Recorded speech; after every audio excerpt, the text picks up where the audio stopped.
Hello, welcome to Markinch. I've turned the sound down a little bit just so you can hear me from outside of the cab. We're on the Fife Circle line and we're going to be taking a trip today down to Plymouth. We're going to involve 5 pieces of DLC, 3 of them for fairly lengthy runs and another couple just for the bonus really of being able to add them in.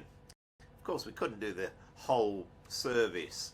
I mean, this originally started out as the 0820 from Aberdeen through to Plymouth. It takes something like 11 hours and 27 minutes all told.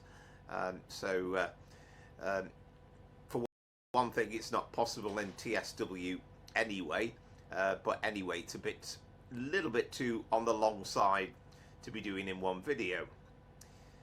It's the famous One Victor 60, which up until fairly recently was actually Aberdeen to Penzance, but now it's curtailed to Plymouth. I mean, as it goes, when we get onto the Riviera line, then it'll still actually talk about it being Penzance as a destination, but I think that just shows that the timetable's set a little while back. So whilst we've got the opportunity, let's just have a quick look at real-time trains. So this starts off as the 0820 from Aberdeen, so it calls it Stonehaven, Montrose, Arbroath, Dundee, Lucas, Cooper, Ladybank, Markinch, where we pick it up, then Kirkcaldy, Inverkeithing, Haymarket and Edinburgh, then on to Berwick-upon-Tweed, Amherst, Newcastle, Durham, Darlington, York, Leeds, Wakefield, Westgate, Sheffield, Chesterfield, Derby, Burton-on-Trent, Birmingham New Street, Cheltenham Spa, Bristol Parkway, Bristol Temple Meads, Taunton, Tiverton Parkway, Exeter St Davids, Newton Abbot, Totnes and Plymouth.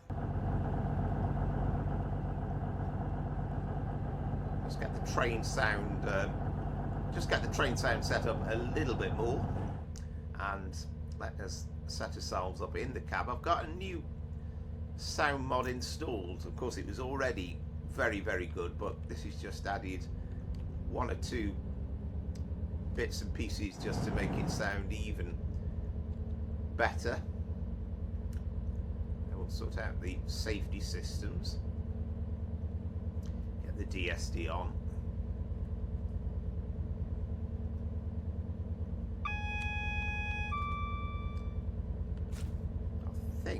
I did think I messed around with the...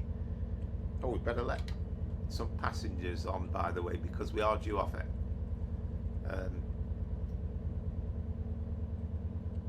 10:08 from Markinch. Oh, there's a Castle, not Castle set, a ScotRail HST set coming in. Really is a great thing that you could do, actually, having the enhancement pack installed for PC users. It's a brilliant timetable which you pick up from Train Sim community and adds a lot of value.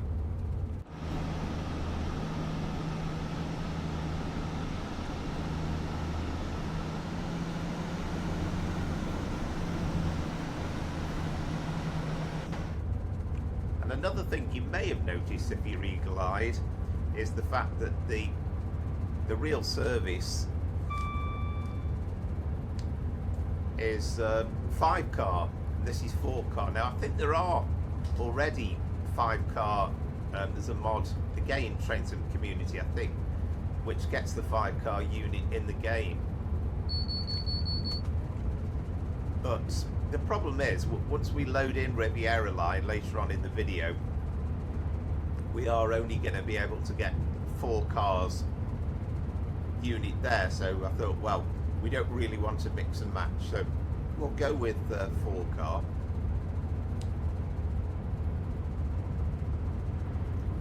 So if I've got my stations correct, then I believe that Kirkcaldy is the very next stop.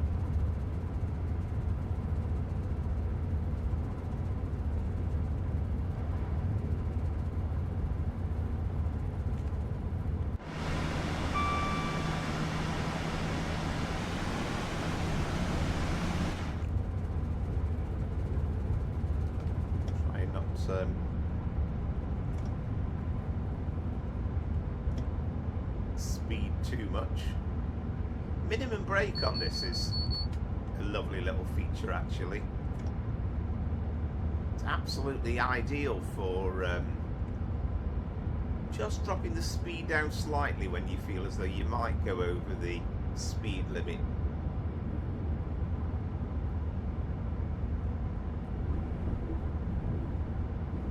I mean, I was talking about at the start doing the full run, 11 hours 27 minutes, and it's more or less possible actually to do this entire run in Train Sim Classic, believe it or not, through various routes. I couldn't quite bring myself to do it with the Voyager though, in any way, shape or form, because it's not particularly enticing, the current Voyager model for Train Sim Classic. Though I believe, I mean, Alan Thompson Simulation, ATS, have announced that there is a new one on the way, but I've no idea how far they are with it, whether it's in the very early stages of development or whether it's somewhere approaching completion. So that'd make it more interesting. The old Just Trains route for Train Sim Classic from Dundee, I think they called it Scottish East Coast Main Line, is very, very old now. There is a freeware route which goes from Montrose, so adds a bit more route mileage on, and it does actually have, I've realised, it does have Aberdeen on and Stonehaven with scenery, but the trouble is the other sections in between are completely bare. So the only way I think you could realistically do it would be to sort of do the run and kind of just speed it up, you know, just show it from looking towards the cab and then just speed it up.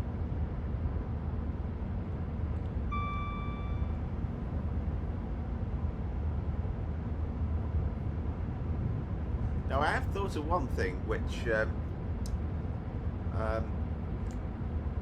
I'll have to go back and change a little bit later on for the next stages, but we have got autumnal trees because I've set it in the present day, but we don't want to be doing the last section in September because we'd actually be driving in the dark by the time we get to Exeter. So I think for the next part I mustn't forget to put it in as July. So apologies for a little bit of consistency there, or inconsistency.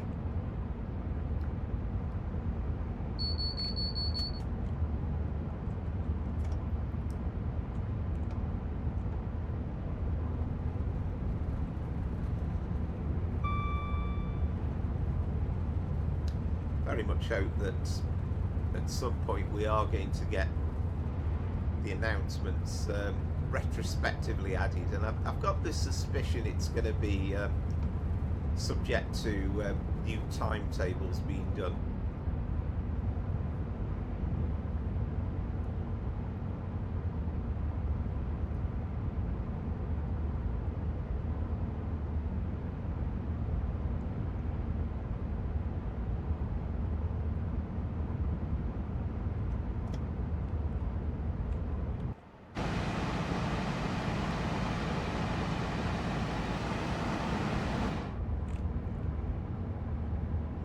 About getting some brakes on for our first stop at Kirkcaldy.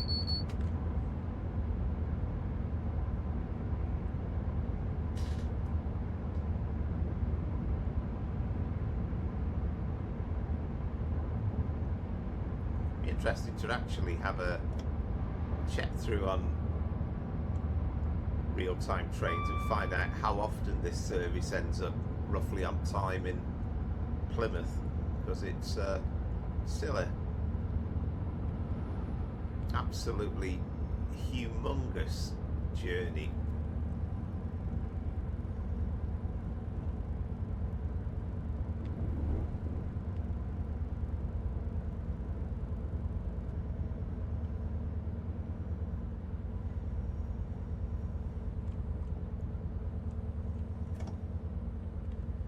very much the preserve of YouTubers actually to do the full length journey. I would imagine in real life there are not that many people that actually would contemplate doing the full journey. It's just too much.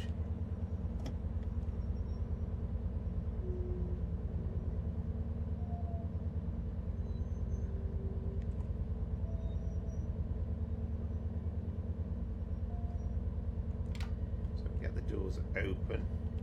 So I've got this thing at the moment where I always try and put it into neutral, and that way if we look on the outside view, hopefully we're not going to be caught out too much.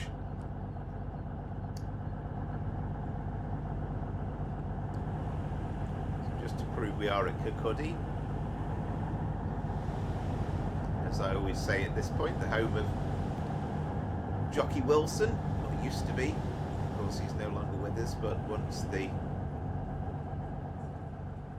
world darts champion. Can't remember actually how many times he won it. It was more than once, I think, a couple of times maybe.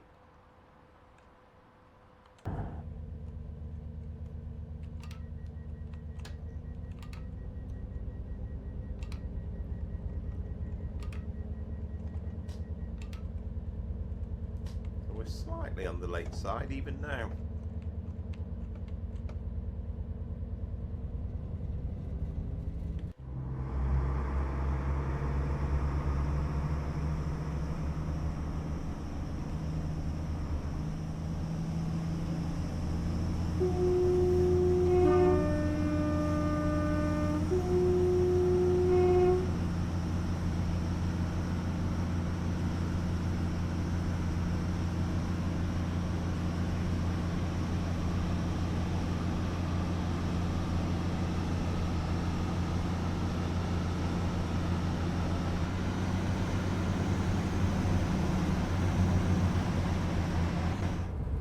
Yeah, I've got to say, I mean, the sound on it was absolutely excellent before, but that just makes it superb.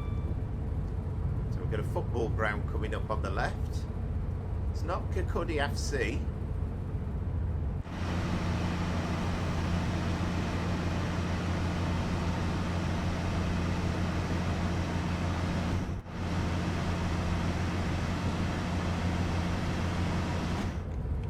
I love the fact that it's actually a custom model as well, not just a random football ground thrown in. But yeah, that's Wraith Rovers, and maybe Kirkcaldy FC just sounded a bit too esoteric or something, but I don't know the story behind why they're called Wraith Rovers. I'm sure some of you out there will know the answer to that. So we are going to pass through Kinghorn next. I've mainly just jotted down the names of the stations just so that I don't get completely caught out for our stop at Inverkeithing.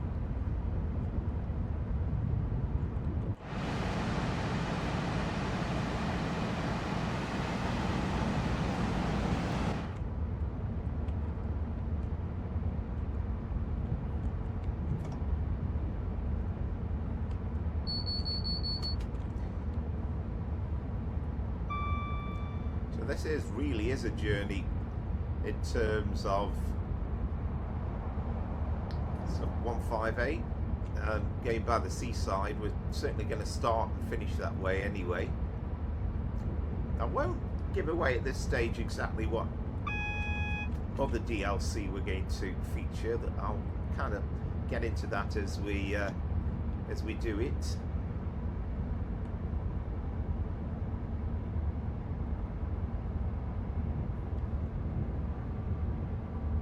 Of course, there's always that slight edge driving the Voyager at the moment, and I'm sure a fix will come out for it very soon, but at the moment, of course, this is Kinghorn.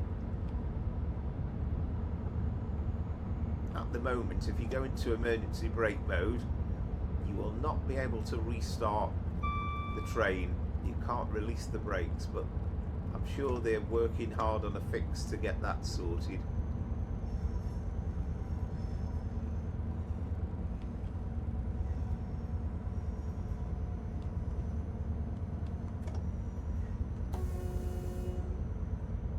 So Burnt Island is next. It's one of those curious names. Well, I say curious. It's an interesting name, but in as much as you kind of assume there should be some very, very Scottish way of saying it, but I believe it's just Burnt Island.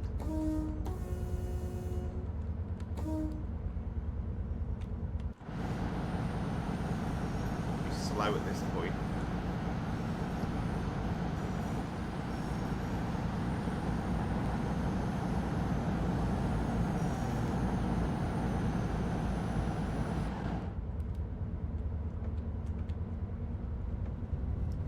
So we've had that little slow section, then we can go up to 65. And certainly the speed limits need keeping an eye on, so I'm going to keep that marker up in the top left hand corner, even just showing the outside view.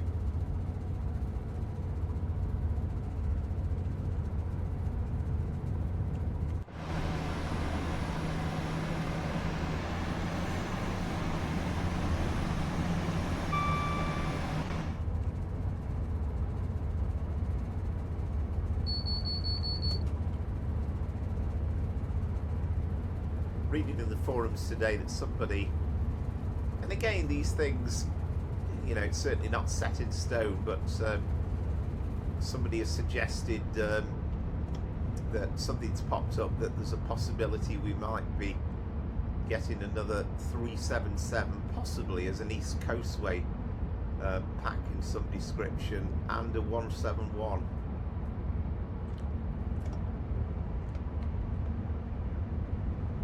And again, if that comes with a sort of an updated timetable and announcements and bits and bobs, then that would certainly add value to what is already an enjoyable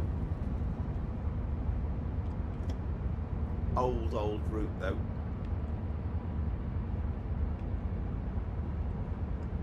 We've got quite some brakes on here actually to get down to 50.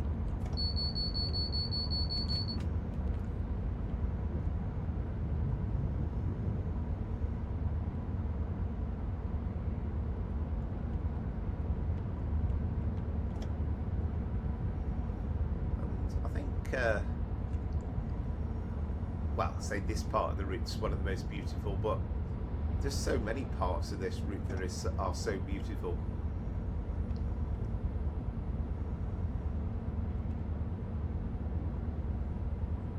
Never quite noticed the siding that like down below before.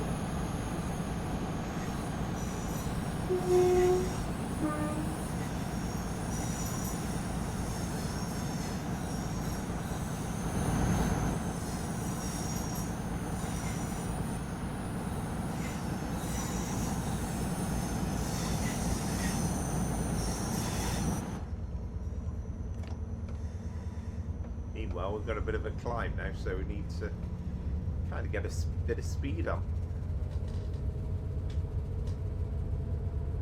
So Aberdour and then Dalgety Bay.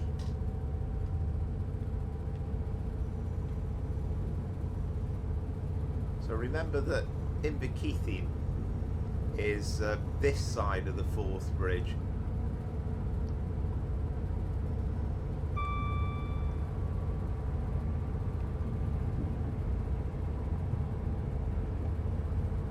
This route coming out, oh, when was it now? It's about a year and a half ago, wasn't it? It was still Train Sim World 4, wasn't it, at the time, I think.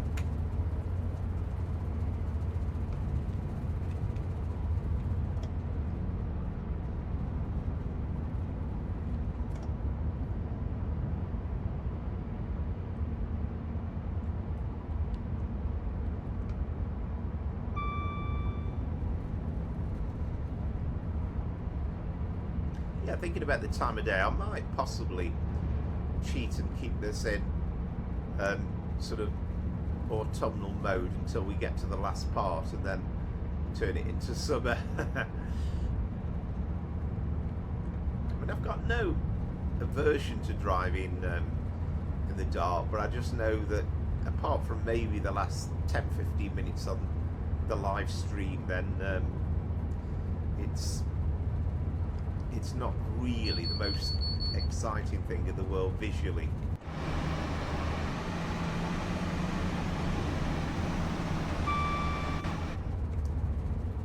And again, if you're a regular viewer, whether it's the live stream on the Sunday, we do 5 o'clock on Sunday with 4 hours of train sim driving, or if you enjoy the recorded videos, thank you very much for your my first speed limit. I'm going to be slightly doing too much,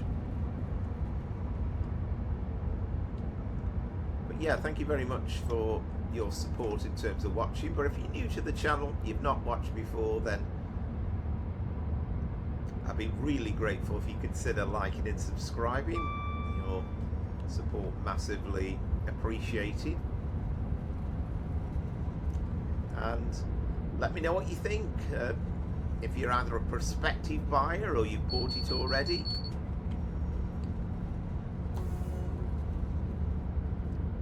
So where are we now?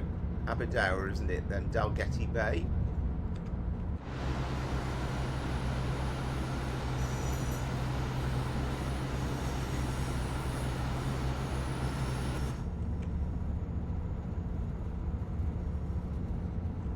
And it's one of those situations where if I mix the stations up slightly, then you're going to be shouting and saying you've just gone through it.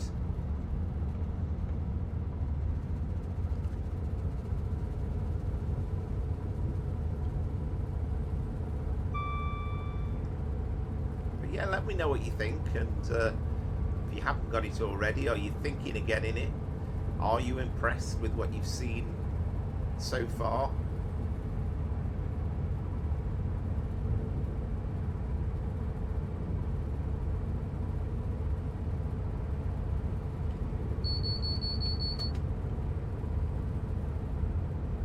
I've probably driven the Voyager more times in the game already than I have done in all the years of Train Sim Classic.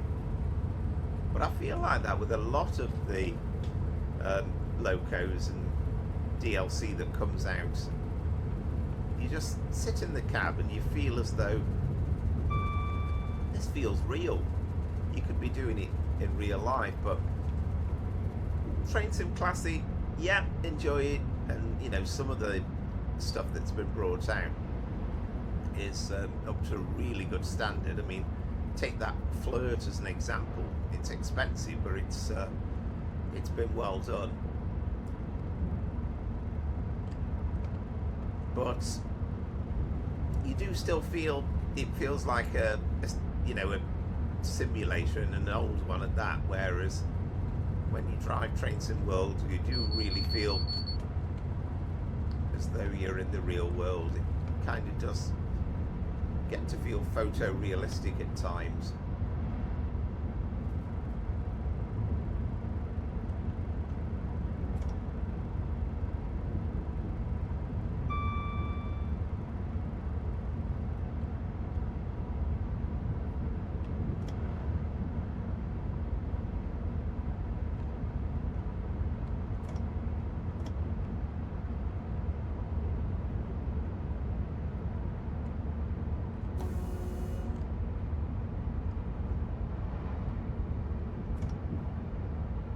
I'm hoping that's Dalgety Bay, in which case Inverkeithing is next.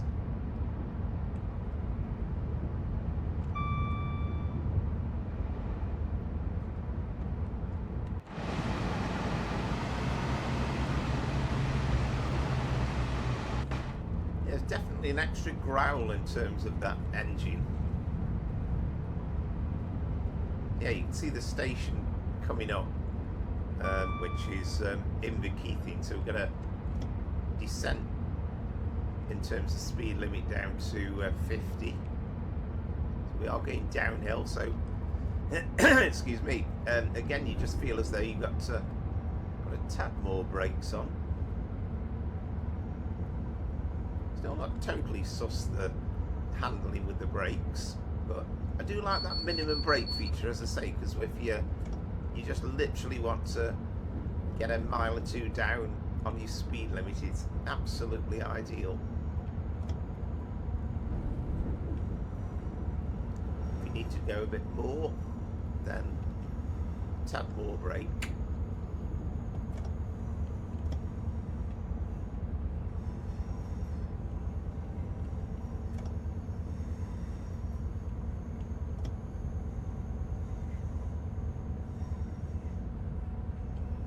It's also great to see all the stuff that's up there on Creators Club, and we talked about on Sunday, but N8 Scooby, a friend of the channel's done a really nice, great central one, which will look very, very nice on the East Coast main line. Again, I might just fancy giving that a run in free roam mode.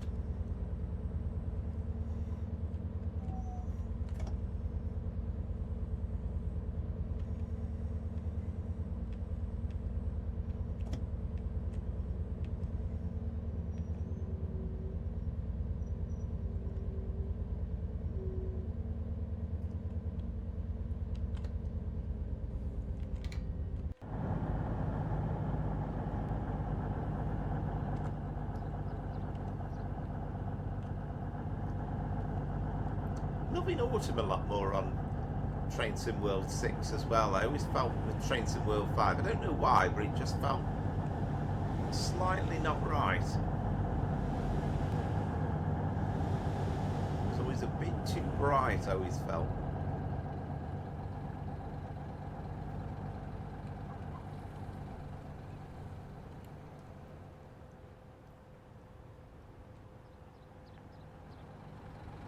Yeah, somebody was commenting about the buses on Riviera line, and that's obviously a carryover. I don't know, I think somebody said those are Swiss livery buses.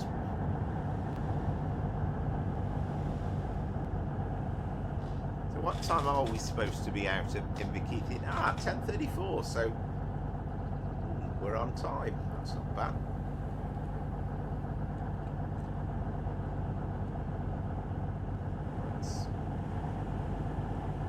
Door shut.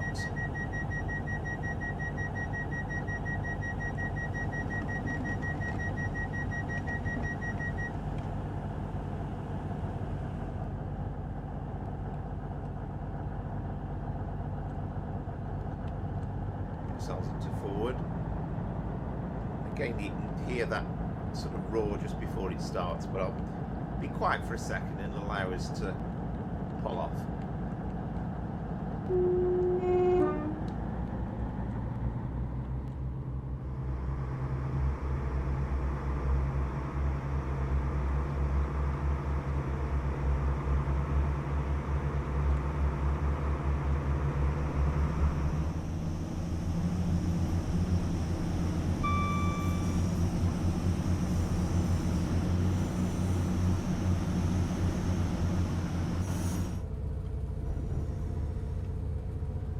As we are going downhill, we've picked up speed pretty nicely as well.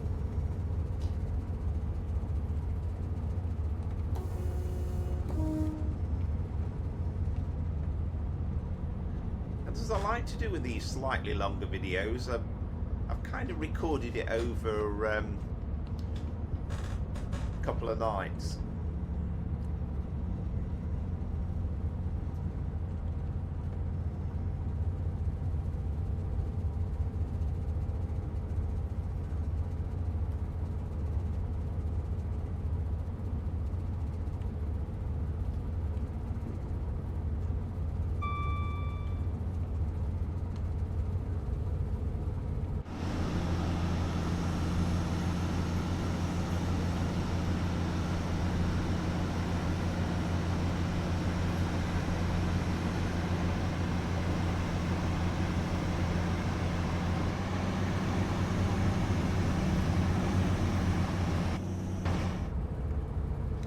we actually did, I think it was the last train sim.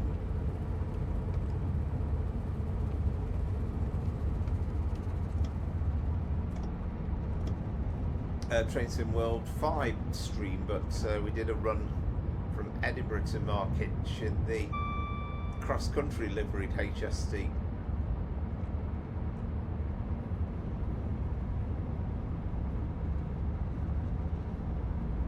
Oh yeah, I was talking about those packs that are potentially coming out, but it has been also suggested, and again, you know, sometimes these things are rumour and not complete. We'll perhaps know a bit more with the October roadmap coming up, but there was a suggestion there is going to be an official ScotRail Castle set HS, not Castle set, I keep calling Castle set, a ScotRail HST. So hopefully if that happens, it'd be good if it came with plug doors.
Road bridge in the background as well.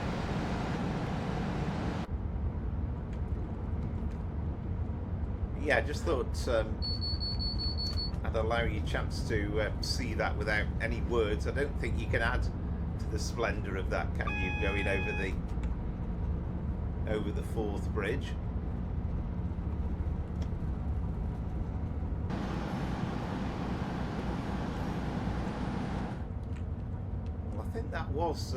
That was a single yellow actually, so we have to give this a bit of thought and make sure we get the stop in for the upcoming red.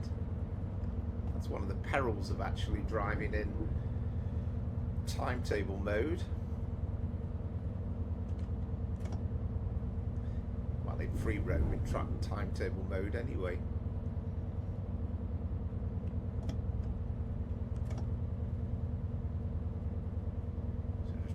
Coast up to the signal, but it's always hoping that something's going to clear.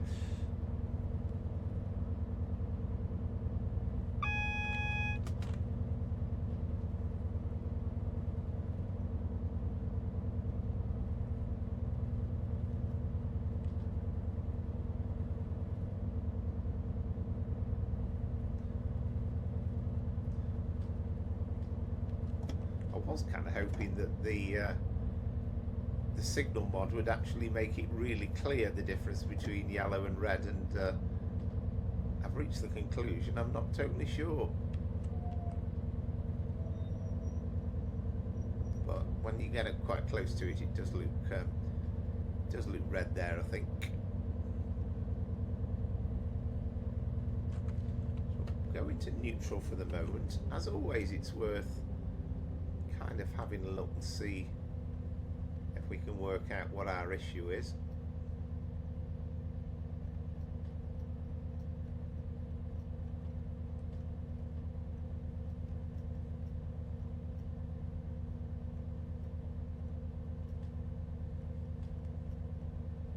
Ah, right, I can see the problem actually.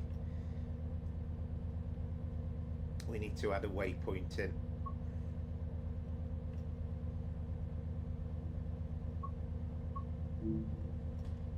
Because it's trying to route us onto the up line. So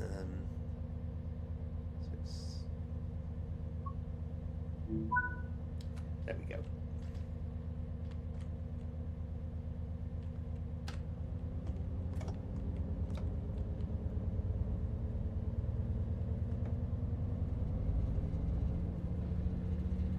It's very clever having this free roam ability, and it's also good the fact that you can actually change your path, and you know, it's kind of almost the sort of thing that a signalman might need to do in real life, although I'm sure he wouldn't have downloaded us on, he wouldn't have pathed us onto the wrong track.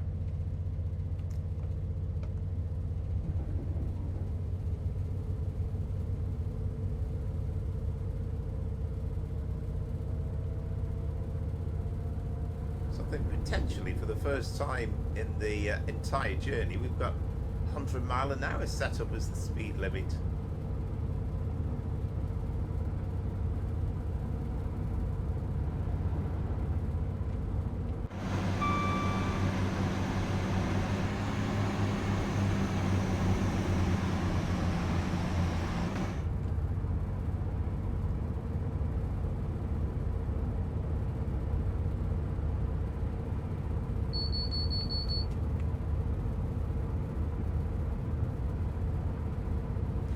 Very taken with it, I must say, this Class 220, and I know that I think out of all the things that were coming out with Trains and World 6, there's soon to be an awful lot of love.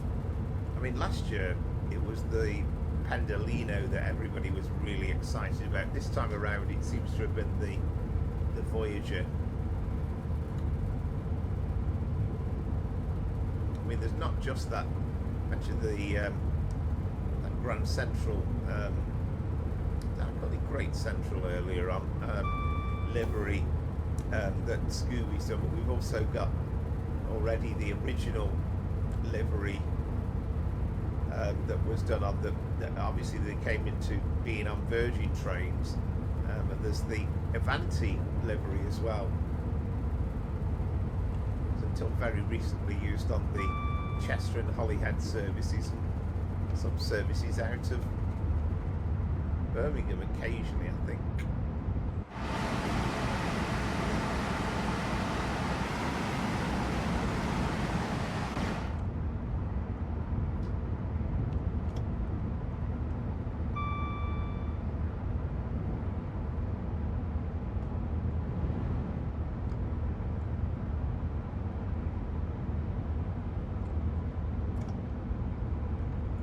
This is an underrated route, and it got a lot of criticism initially, and I think, to be fair, it wasn't quite finished when it came out, and it was a Rivet Games production that was slightly lacking, and they have added to it since, and this adds to it with the enhancement pack and the added timetable, though we really desperately need an official one.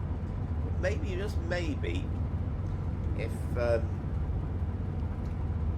we do have this ScotRail HSD coming out, then perhaps we're going to get an enhanced timetable that everybody can savour.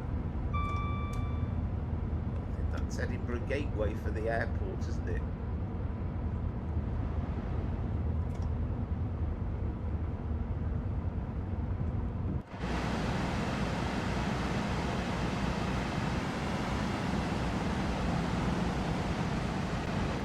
I mean, the absolute crazy thing really is that Skyhook Games, with their 158, produced this absolutely gorgeous leave-and line livery, and did a tremendous job with it, and we've never actually been able to do it in timetable mode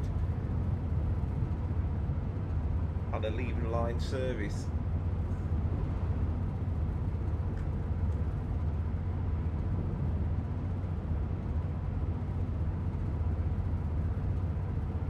So we're only a relatively few miles away from Edinburgh Waverley now, which is kind of the end of our first stage of this journey. That was South Gyle, by the way. We are stopping at Haymarket as well.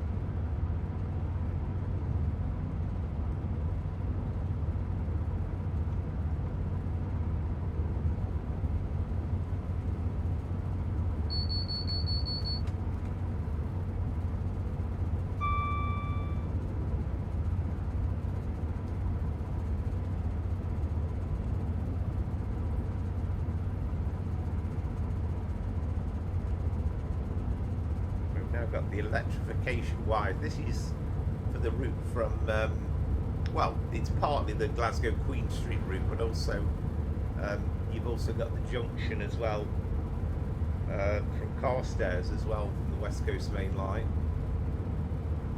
It used to be cross-country services that did go down the West Coast Main Line through Carlisle and Preston, but then Virgin West Coast took over, which obviously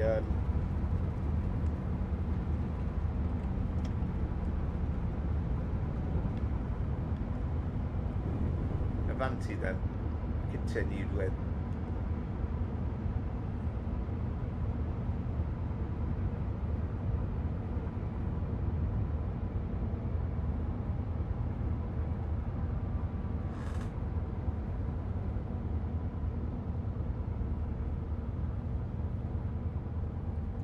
I've had trouble with this signal before.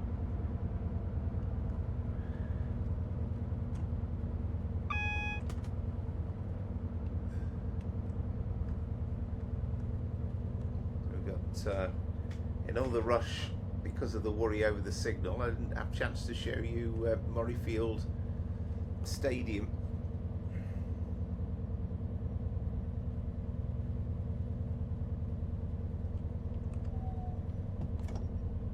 Right, this time it is a yellow, isn't it? You can tell the difference there. That's Murrayfield Rugby Stadium, of course.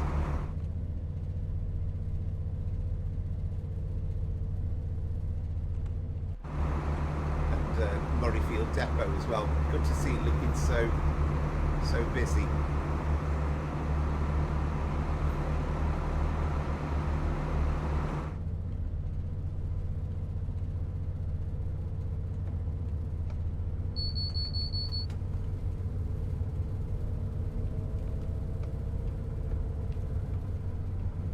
Okay, not yet totally convinced that the platform is free.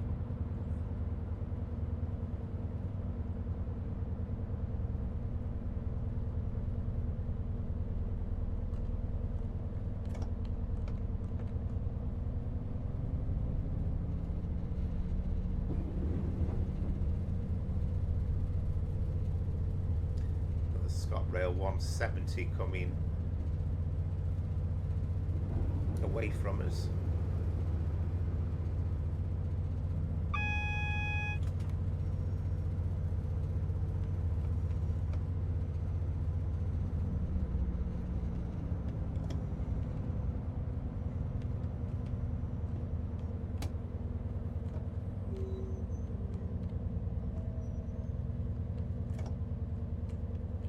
Yeah, this is red this time.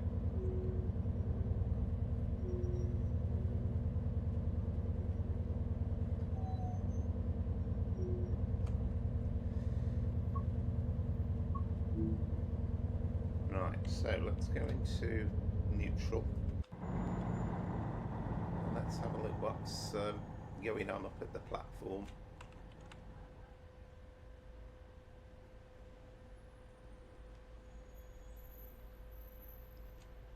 And we are, this is platform 1, isn't it? So I think we're waiting for this to clear. I think that's platform 0 on the left. So we've got this 158. So what time is this due away? Oh, there we go, yeah.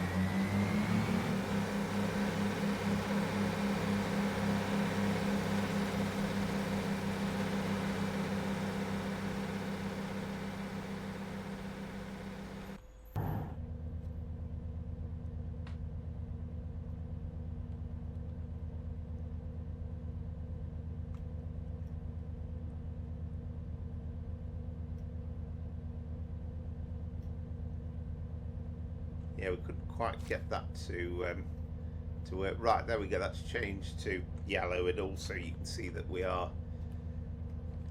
signalled into platform 1 as well.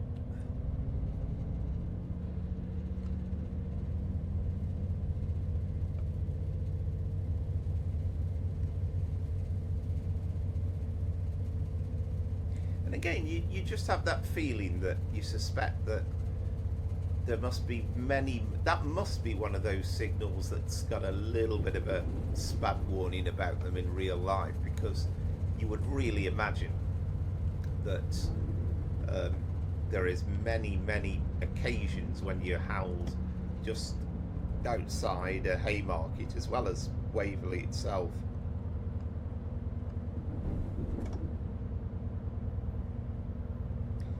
There was an attempt a few years back to get rid of Waverley from Edinburgh Station, which would have been nothing short of a travesty in my opinion. I mean, it's such a iconic name, isn't it? And again, iconic's an overused word, but it's Edinburgh Waverley. I mean, I'm still don't like the fact that Carlisle dropped kind of the Citadel name.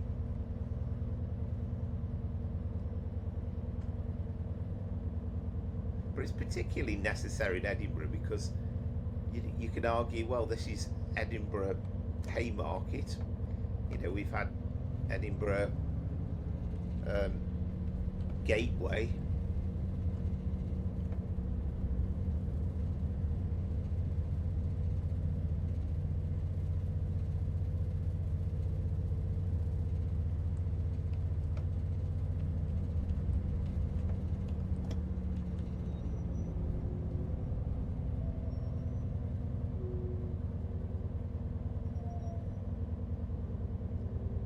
Whether we'll see any electrics before we get into Edinburgh in the shape of either a 380 or a 385 or something.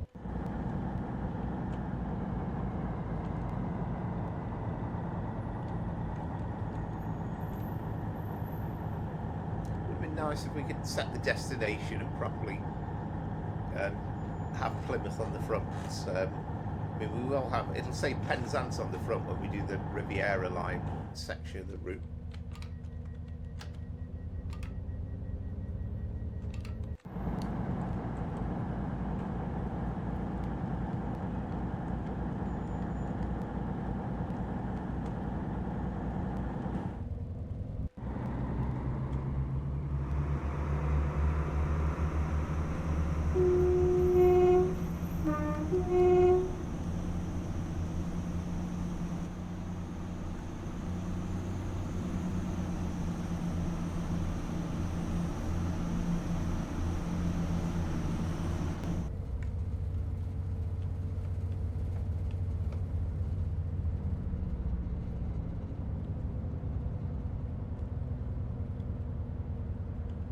Got this section into Edinburgh Waverley. You kind of go alongside the gardens,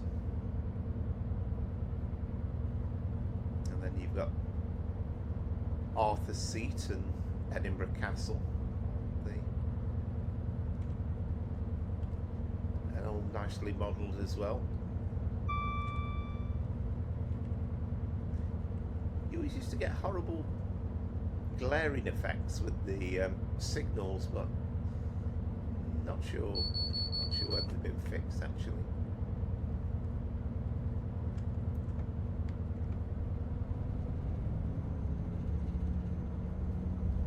good to see them dark though.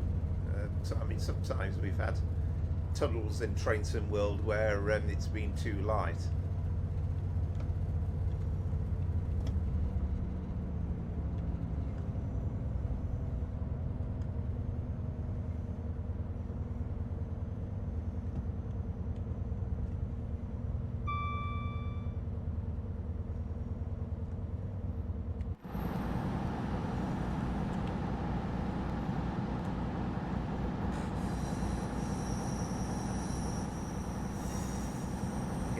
Whether we'll get to see it properly, but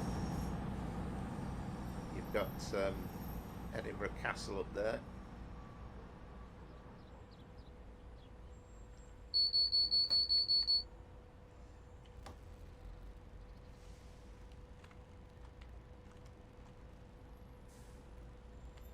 Well, we were moving, but very slowly. That's the trouble with fiddling about with the buttons a little bit sometimes. But yeah, they see just about. You see Edinburgh Castle up there. Let's concentrate on actually getting the train into the station.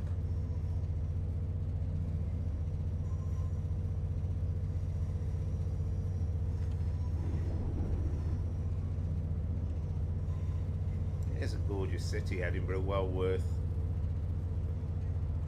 Whilst they spending a day, you could spend a good few days. It's plenty of character, plenty of interest, lots of history.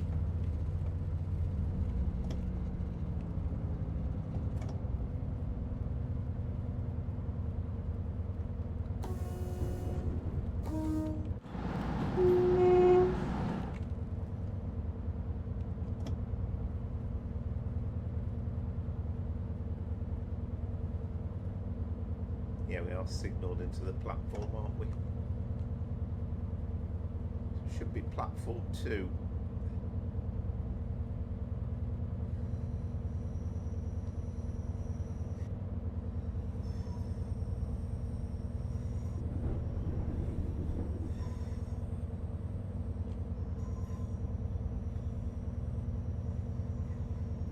You've also got a famous hotel up there as well. Famous couple of hotels actually. You got Princes Street. So Waverley Station itself is also a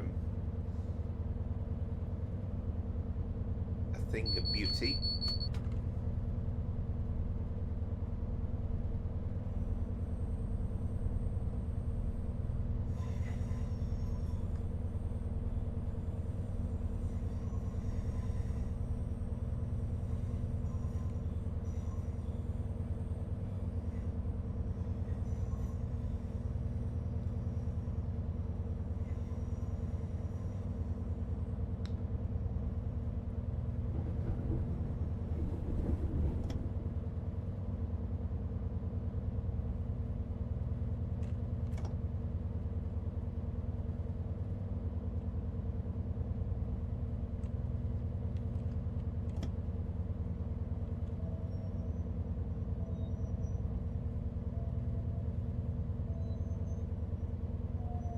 There we go, that should do us.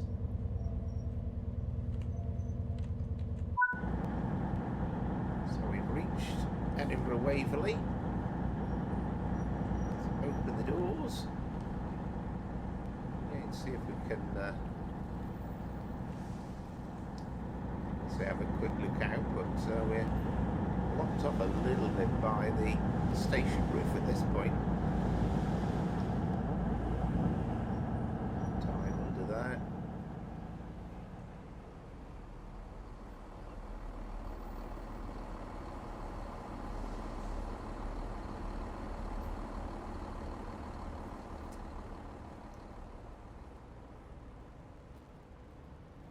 Got such famous buildings. Now this is a bus. This is the street outside the station where it's often lined with buses, and they are tourist buses as well. So is this? What's this? The North British, is it? Got showing me ignorance with all the structures, but look at that for a thing of beauty in terms of the way it's been modelled. This is Prince's Street.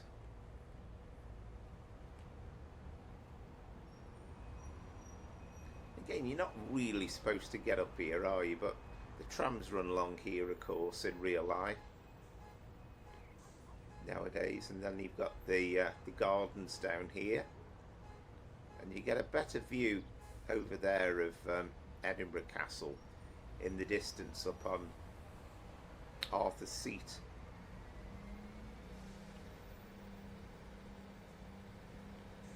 Very, very nice indeed. So we've arrived at Edinburgh Waverley, so we obviously can't drive the next parts in Train Sim World and in any DLC, but the next stops will be Berwick upon Tweed.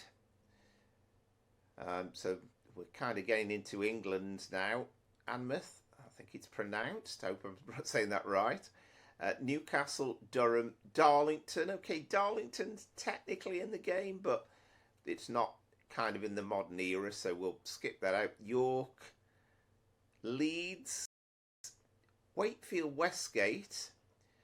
Now, it wouldn't actually call at Doncaster or even go through Doncaster in real life because it would branch off and there's a more direct route to Sheffield. But I think there are services that do occasionally use the bit that goes into Doncaster, and then you can gain access to the Sheffield line. So let's briefly join the East Coast Main Line now.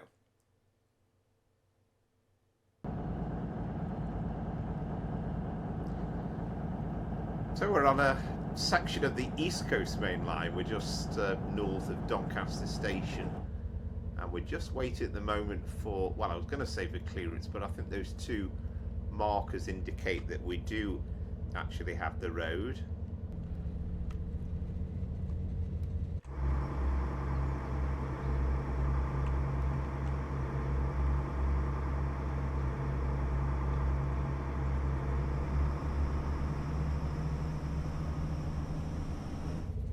So we're not going to stop at Doncaster, I might have mentioned that already, but we're just going on a very, very brief stretch to get through to the Sheffield line, which is only just the other side of Doncaster Station. Now in reality we would have taken a different turning just after Wakefield Westgate, but I don't know if that has been used as a diversionary route in real life. I've had a search on that, but I kind of feel sure it must have been on occasions.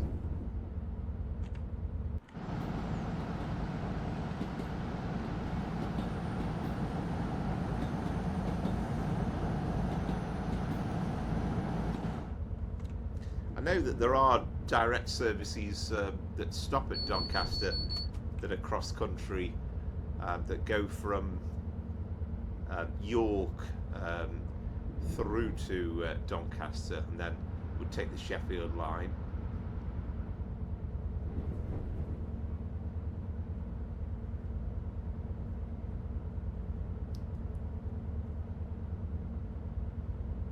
That's the famous Doncaster Works.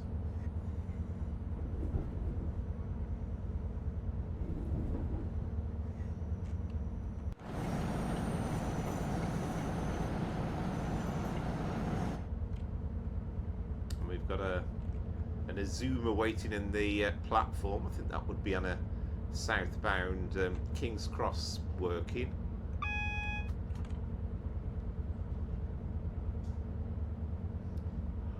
And there is a Train Sim Classic route. I think it was Jake Fuller's TPE South that's freeware. I think it's still available if I remember rightly, but essentially has got this section more or less completed in terms of scenery, but takes you from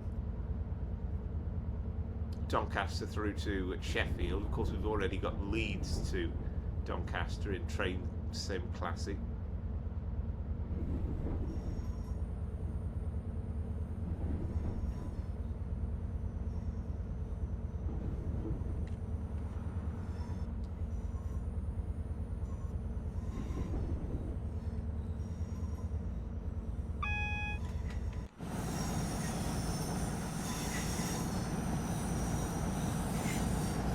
back to real-time trade. So after having made that stop at Wakefield Westgate, so we'd then go on to Sheffield and then Chesterfield, and then we would actually stop at Derby on the Midland Main Line.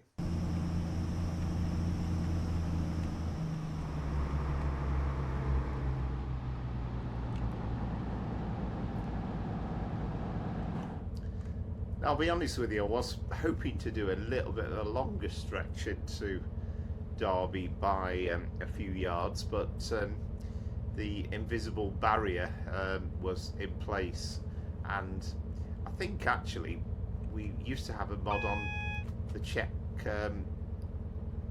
train sim mod website that actually did away with such things, but I guess that has to be modified for Train Sim World 6. But anyway, you get the point. The next section after this is going to be a bit longer, I promise you that.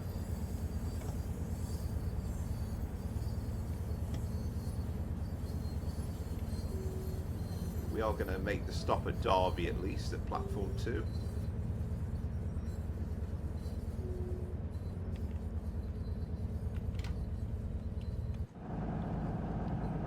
We do have an East Midlands Trains HSD.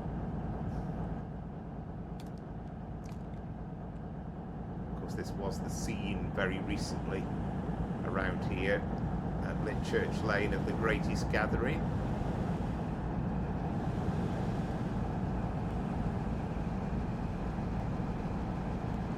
Would actually be quite a nice little route actually, Derby to Birmingham, it has to be said.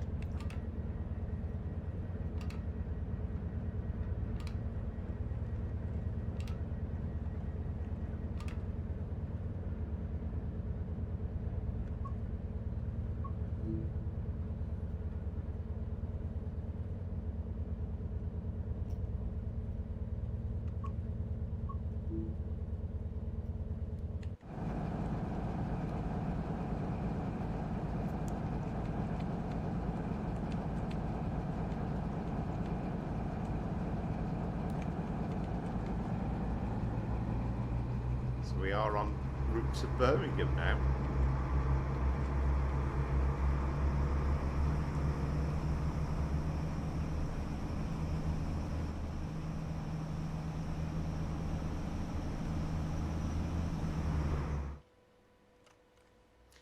So after Derby, we would make the stop at Burton-on-Trent, and then usually the direct route into Birmingham New Street, which would be via Tamworth. But the one thing I have observed that on Sundays at least there is a scheduled service that uses the Cross City line, so we're going to join that at Lichfield Trent Valley, and I know that diversionary wise it has been used on other occasions as well.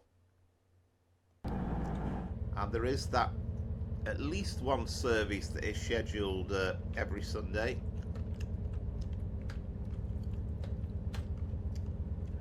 Just been waiting for the signal to get the go ahead, so we are underway, or we will be in a second.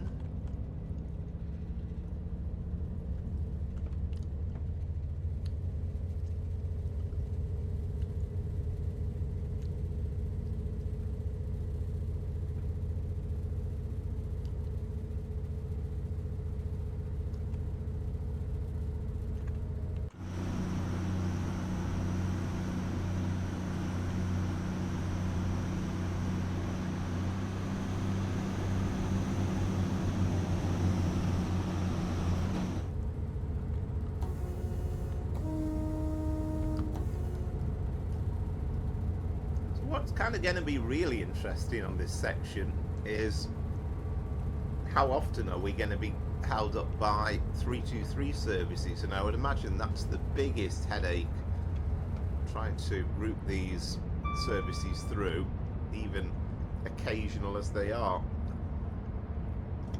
We need to put some brakes on because we have a 20 mile an hour coming up for Lichfield City.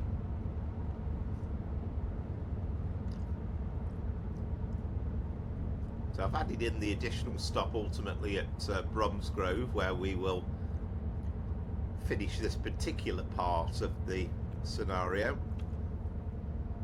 See, I'm still getting too fast for the 20.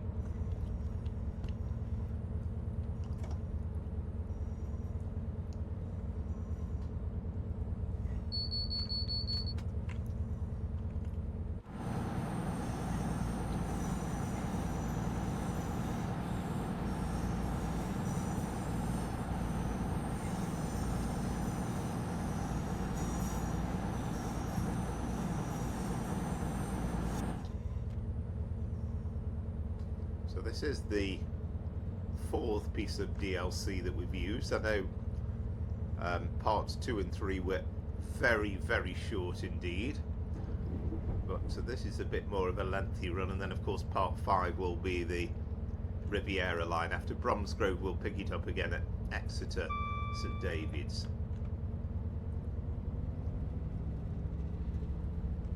And as I mentioned earlier, it should be a little bit more interesting to do on Train Sim Classic as well, greater parts of this route, when we have the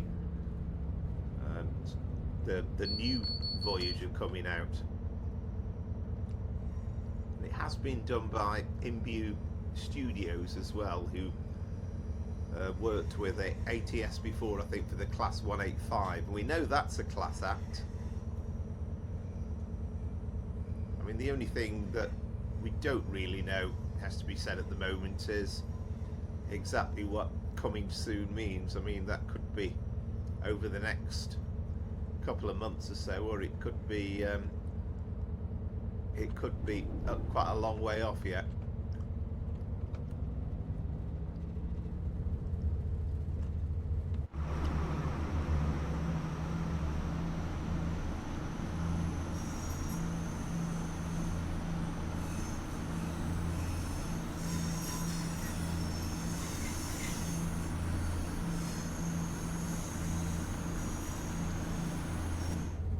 And I believe that there is a plan to bring the Voyager to the cross-city line, to, instead of those ones, well, say instead of, but probably as well as those 170 services.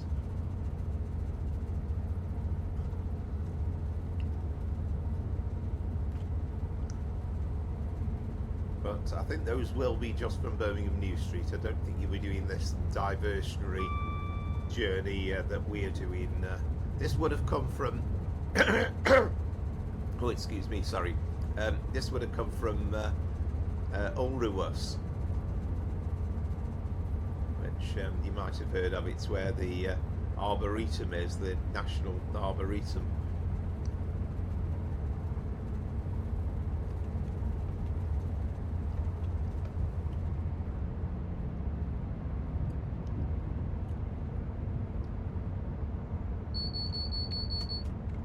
Shenston next.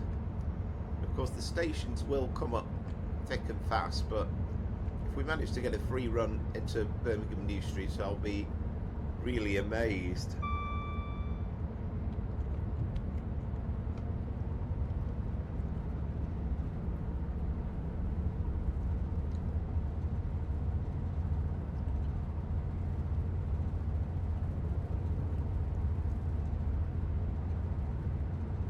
It's not going to be the fastest of runs, but it's probably one of the few times I've done a non-stop service or a non-stop run on the cross-city line. And at the moment, of course, it's very much open countryside, and then we will, of course, go towards, well, first of all, Spaghetti Junction and all the labyrinth of motorways in this part of the world.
mean, this is another route really that when it first came out I was absolutely thoroughly delighted to see.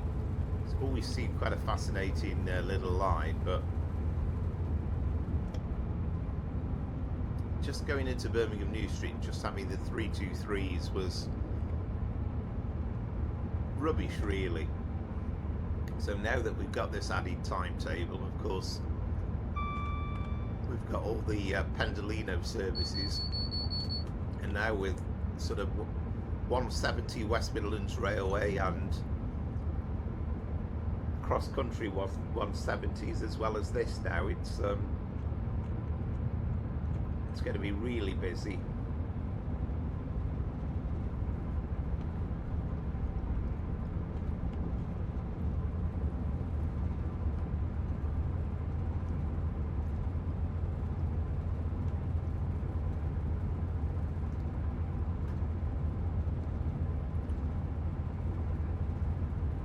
Yeah, this part of the line you'll be quite surprised really just how spaced out the stations are.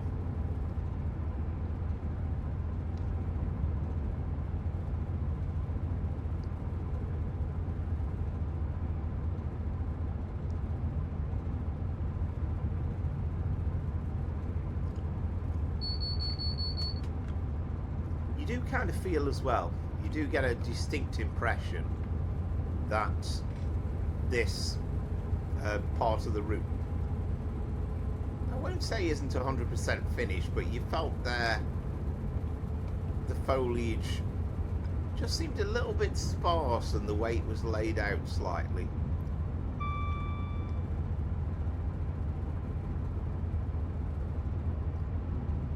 I've got a suspicion actually there is an enhancement pack for this route as well, which I haven't got installed at the moment, so that probably would have provided added value.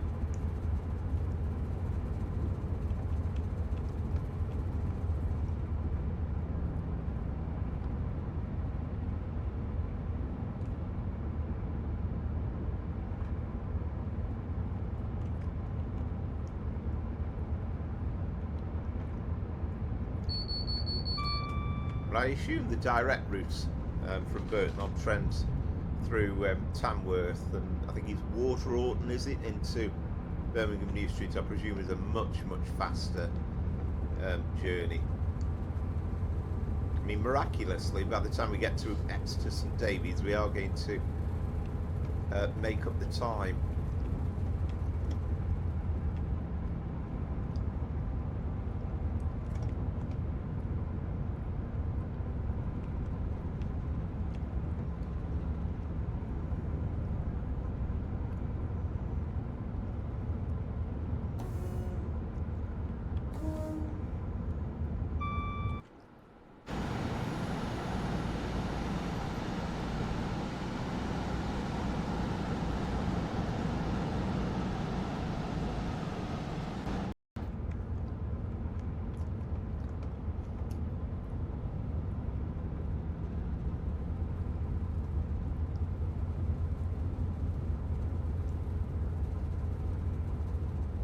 Lovely golden colours.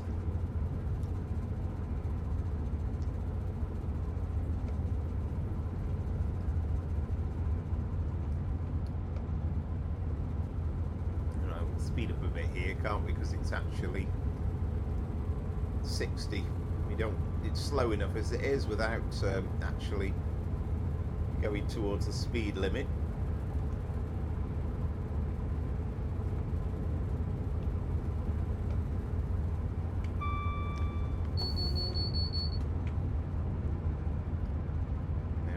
West Midlands Railway 323.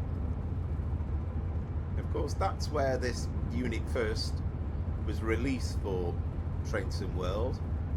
I'm trying to remember now, it seems that long ago. I can't remember whether it was Trainson World 4 or Trainson World 3, but it seems quite a while ago now.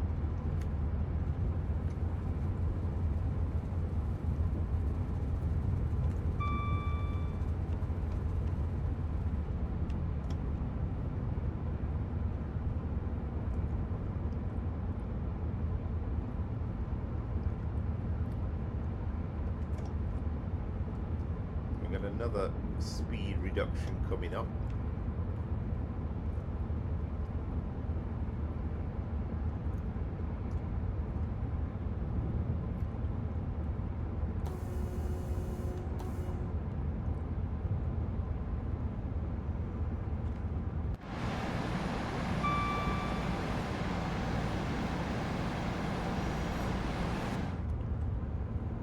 Right, I'd recognise there, that's Four Oaks, isn't it? And of course some of the services actually start from Four Oaks.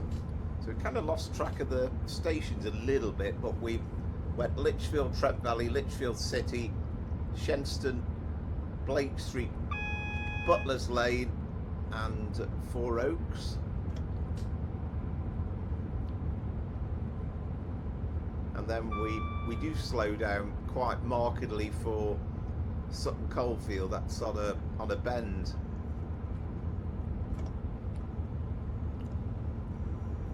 So we're doing all right with the signals at the moment.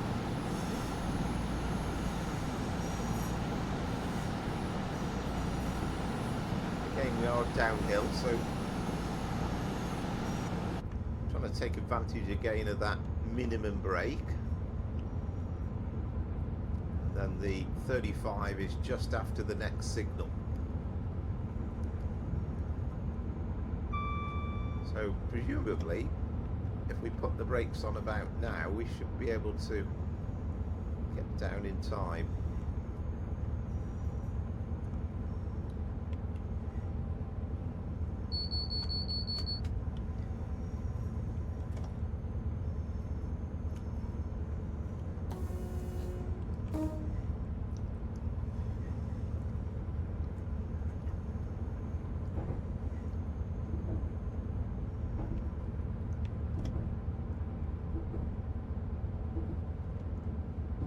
This is Sutton Coldfield.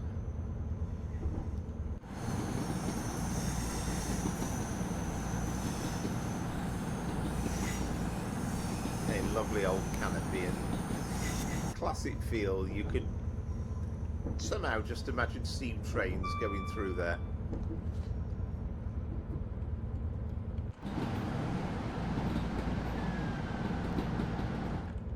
There was one 323 that was repainted in the old regional railways colours.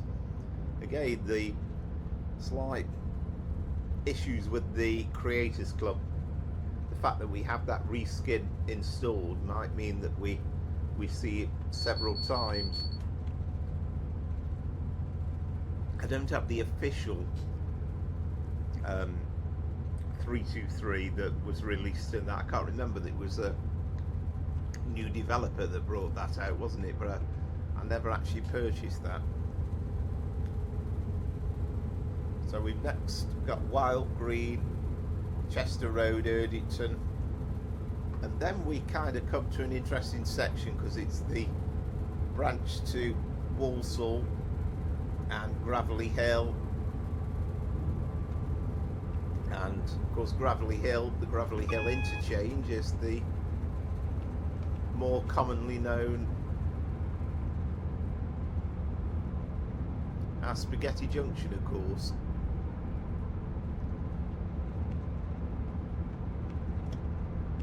We do need to get some brakes on because that was a single yellow and we were absolutely guaranteed to be held up by a stopping service somewhere along the way.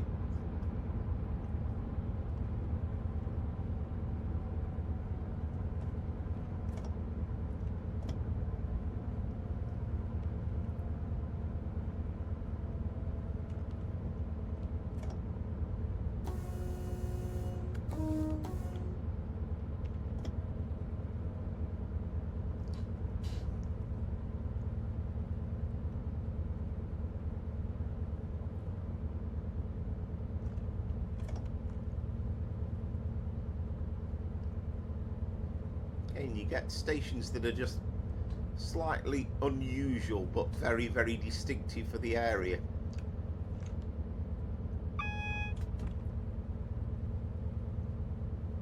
Now we're still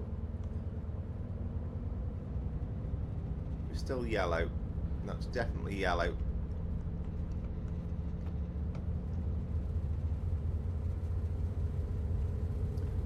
not going to go absolutely full pelt, because the signal after the next station could well be red.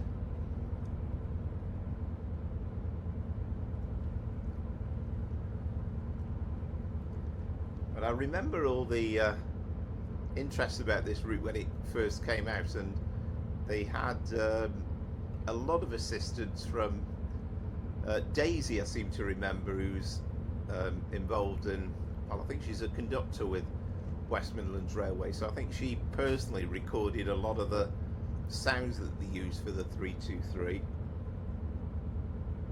and provided quite a bit of by way of photos, and she was involved quite a lot, and I think she helped out then in advance of West Coast Main Line South coming out with the 350. So I don't think we've heard a lot from her since then. She did appear on the live stream, I seem to remember, of West Coast Main Line South last year.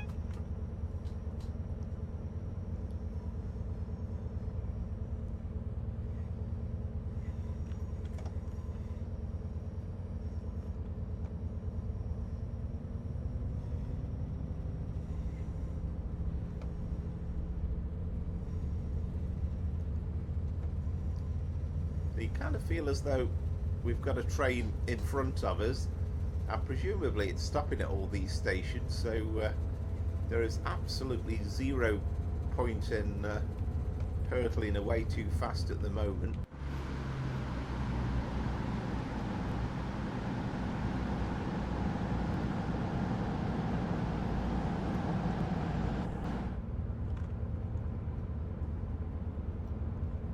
But I mean, another reason really for doing this diverted part of this run was, you know, it's just an absolute age since I've even driven on this part of the cross-city line.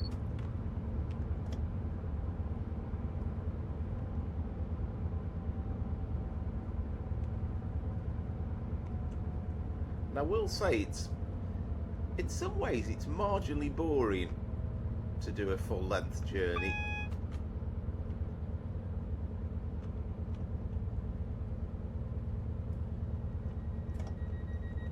At least with this, we're going non-stop.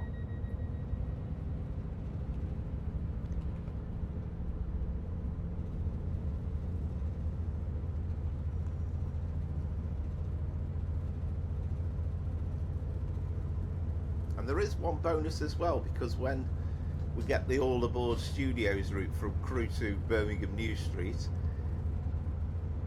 then you will at least be able to do empty coaching stop runs from Soho Depot into New Street. I mean, I believe that with this route they actually included the track from the depot, and I think the plans originally was to include it in the release, but they never quite made it.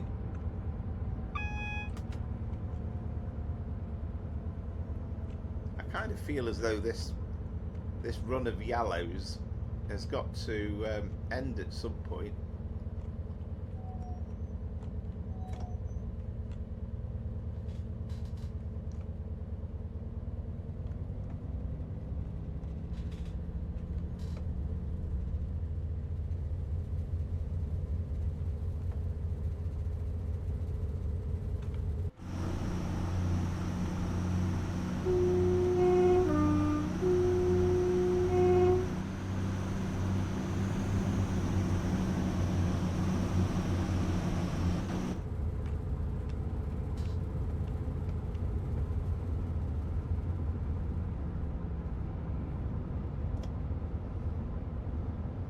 Getting a bit carried away here, really.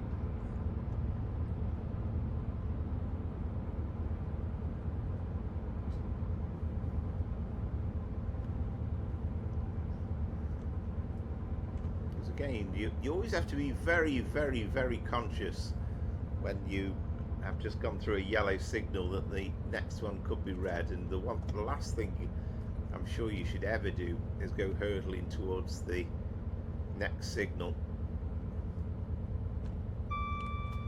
Oh, we've got a green now, though. That's a bit of good news. I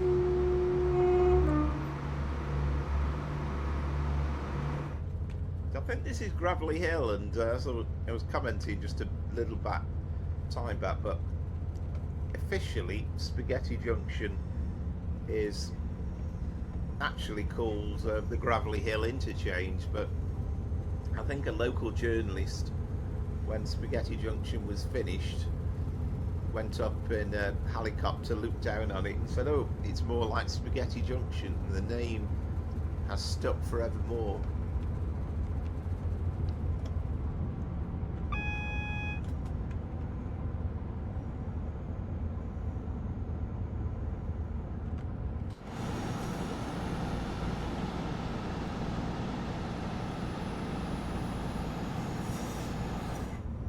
This is just like a section of it, really.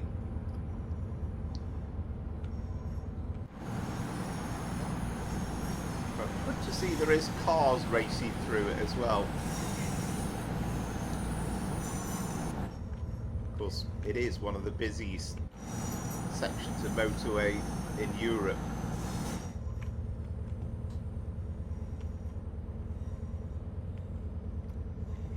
We are coming towards the junction with the Walsall branch.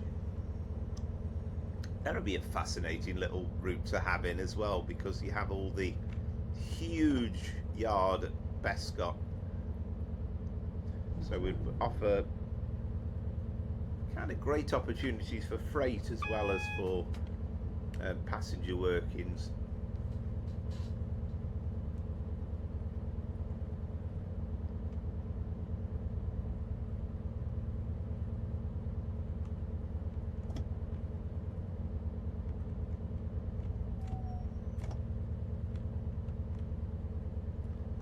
So yellow again, so at least we're not stopping.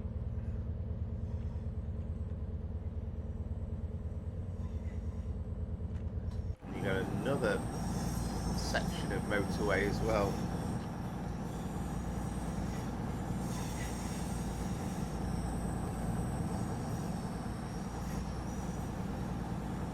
Maybe a bit quiet for real life, but it's all there.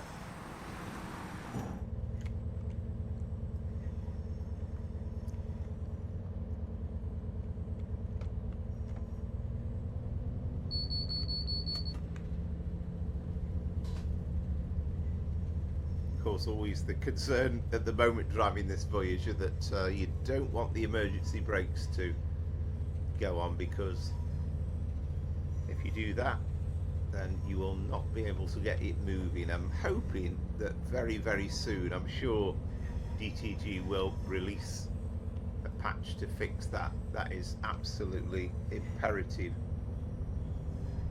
So when we get to Aston, then we're not too far away actually to Dudston and then into Birmingham New Street.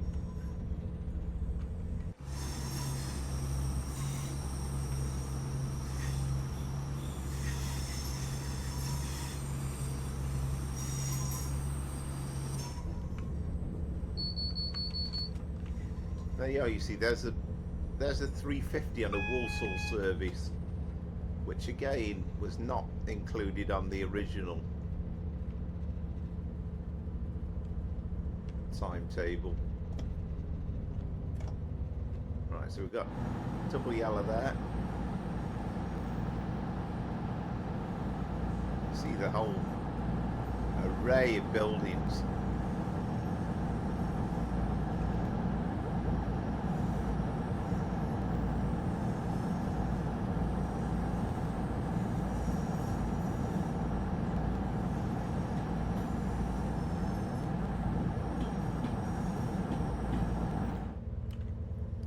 I've commented before, but I don't think Aston Villa's football ground is included.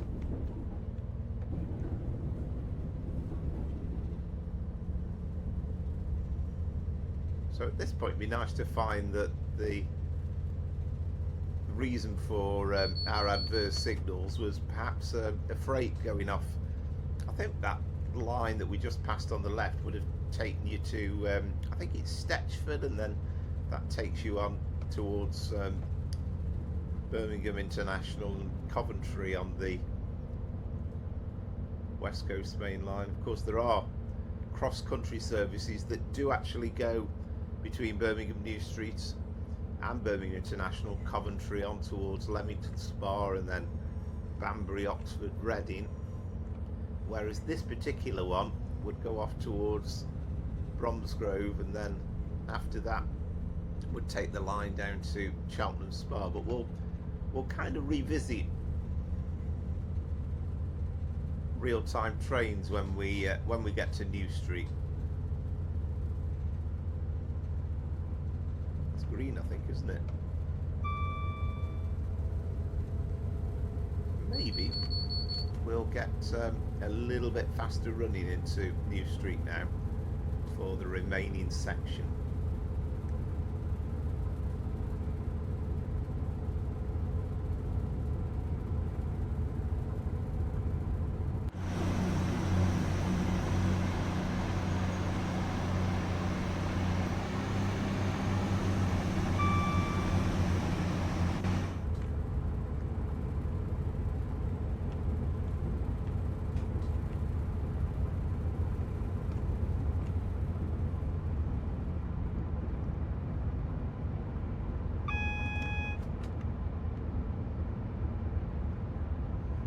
Just when we've started to get the speed up a bit, then we are actually coming into the latter stages into New Street. That was Duddeston.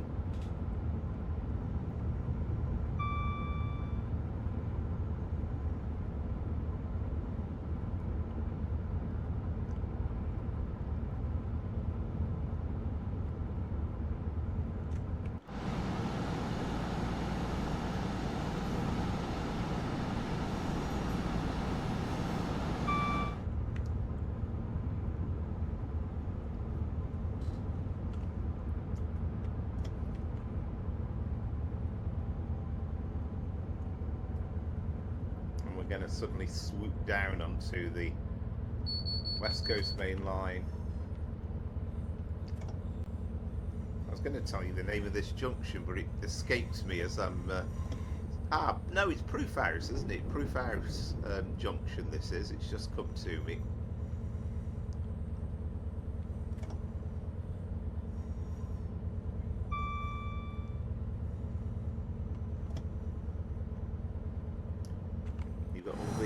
HS2 works going on, a bit more advanced than this in real life now. I'm not sure when the opening is likely to be.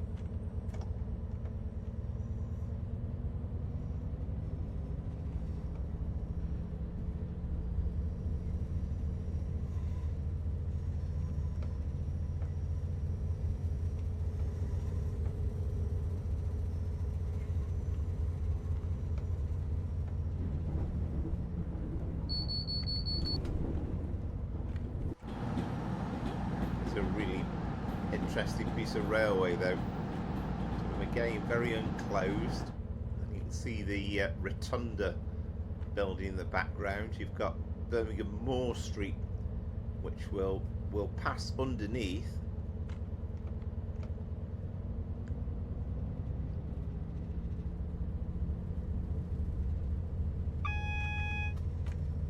And I'm hoping we get a train passing us as well, because we haven't got a full timetable, so it's always possible.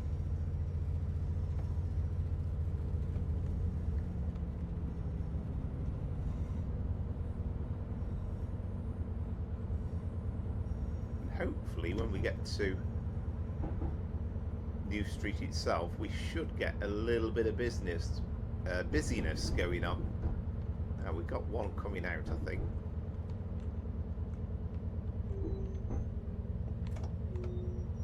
Pendolino on a London Euston service.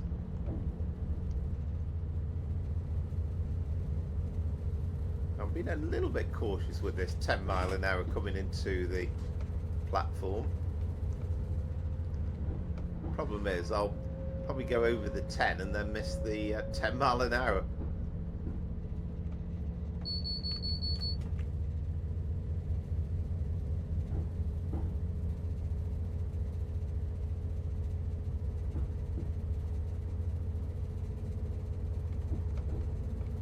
Right, now I reckon before we come out of the tunnel we should get a bit of brake on.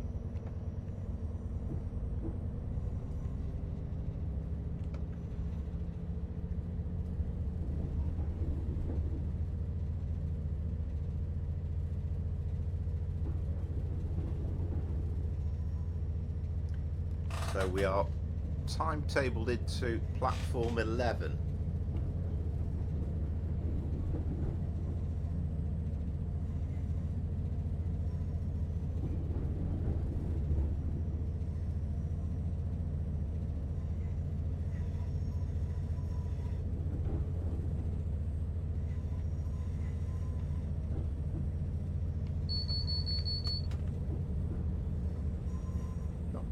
This is platform 11 though. No, it's platform 5.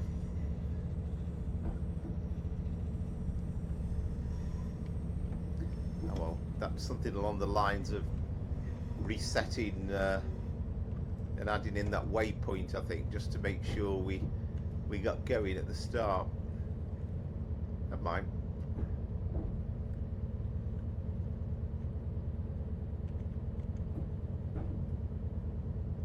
Of course, Birmingham New Street is the actual hub of the cross country network, because all the Manchester Piccadilly services going down to Bristol Temple Meads or down to Reading, they all congregate on here, as well as the stuff coming in from the northeast.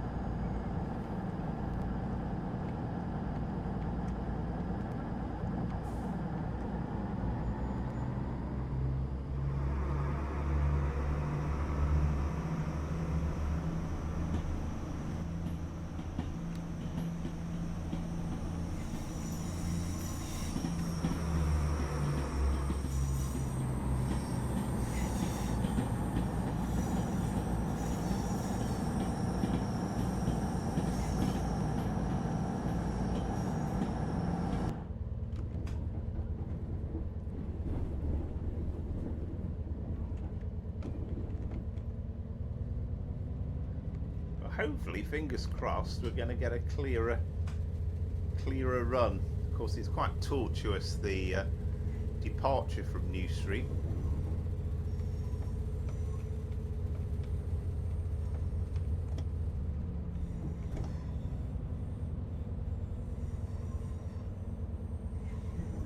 Would be really good if we could actually set destinations, because it seems crazy that the only destination you can basically set is if you're in timetable mode. There was an exception to that. I mean, the 377, not sure about the 378, but the 377 anyway certainly allowed you to change the destinations, and that was one of the earlier units that was brought out, so kind of shows it can be done. You have this little section of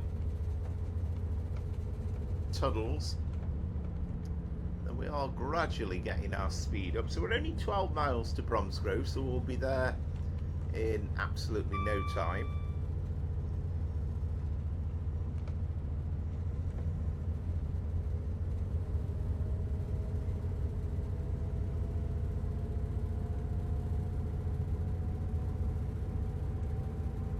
That section by the side of the canal.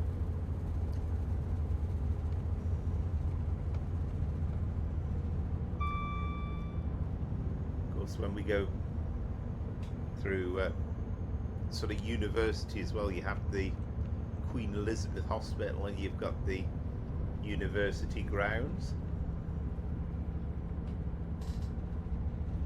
first of all, it's 5 ways.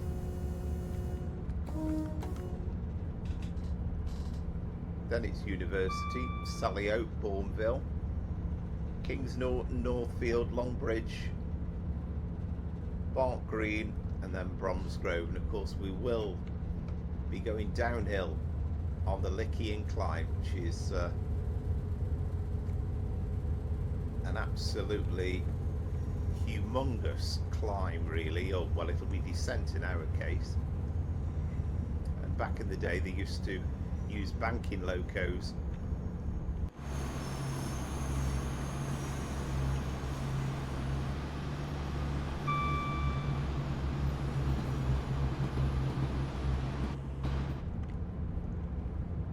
So the canal is alongside us now.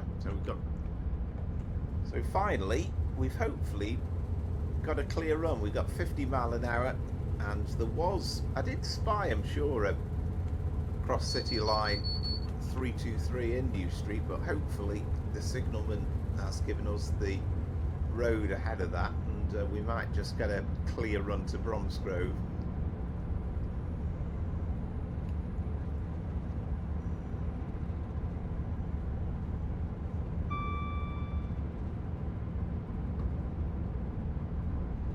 And you will notice Bourneville station when we go through it, because essentially it looks like a packet of Cadbury's dairy milk.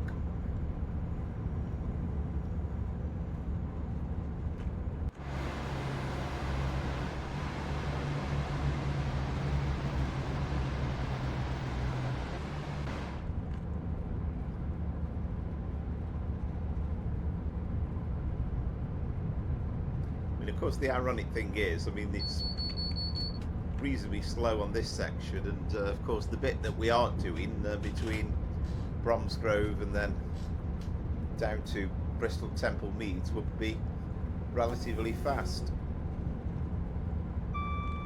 So this is University. Much rebuilt in recent times.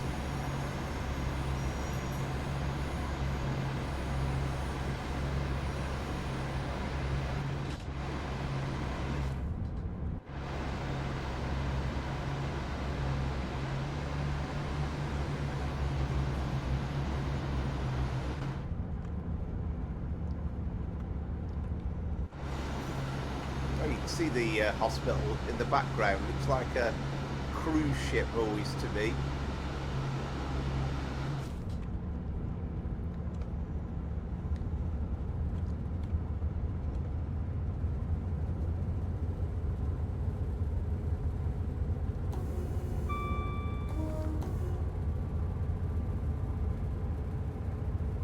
I can remember the Cross City line in the early 1980s, before it was electrified, and you used to get the old first generation DMUs using it, and of course they would be absolutely showing off their diesel fumes at New Street itself. To a certain extent, that's always been New Street's problem. I mean, it was built basically to house electric trains. But it's always had the situation where diesel fumes have been in evidence.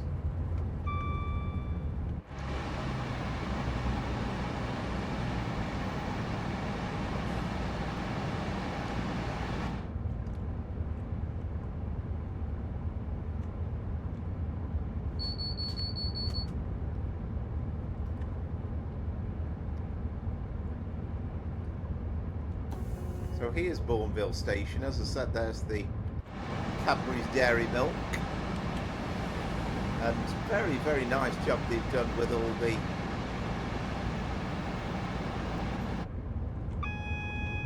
stuff in and around the station as well. It's very nicely dressed.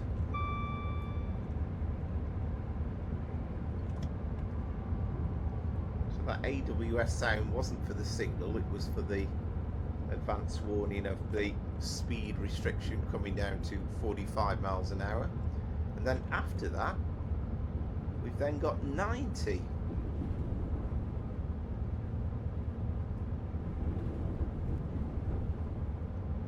That's that junction there is for the Camp Hill line.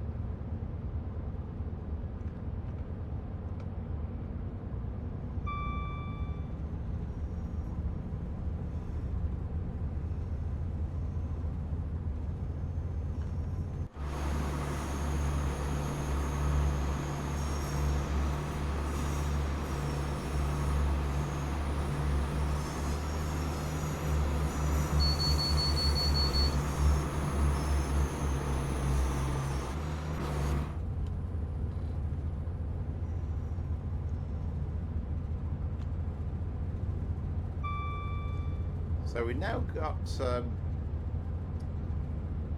90 miles an hour, and also an interesting section because this kind of shows you the minimalism of the cross-city line electrification, because you've got the two outside tracks electrified for the cross-city line services, and then you have the centre tracks for the fast services, which are completely not electrified.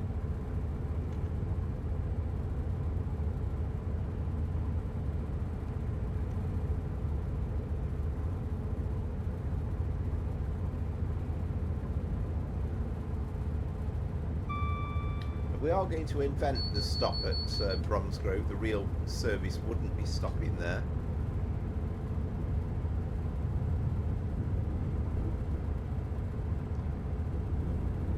Of course, for many years the cross-city line only went off to Redditch, and that was the terminus at this end of the line, but again over the last few years the line to Bromsgrove was also electrified, so you now get a choice of electric services to either Bromsgrove or Redditch.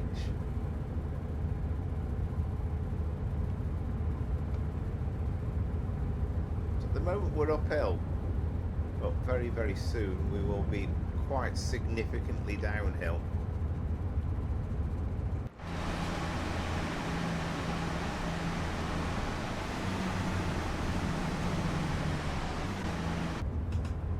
Given the chance, this thing can stretch its legs quite nicely.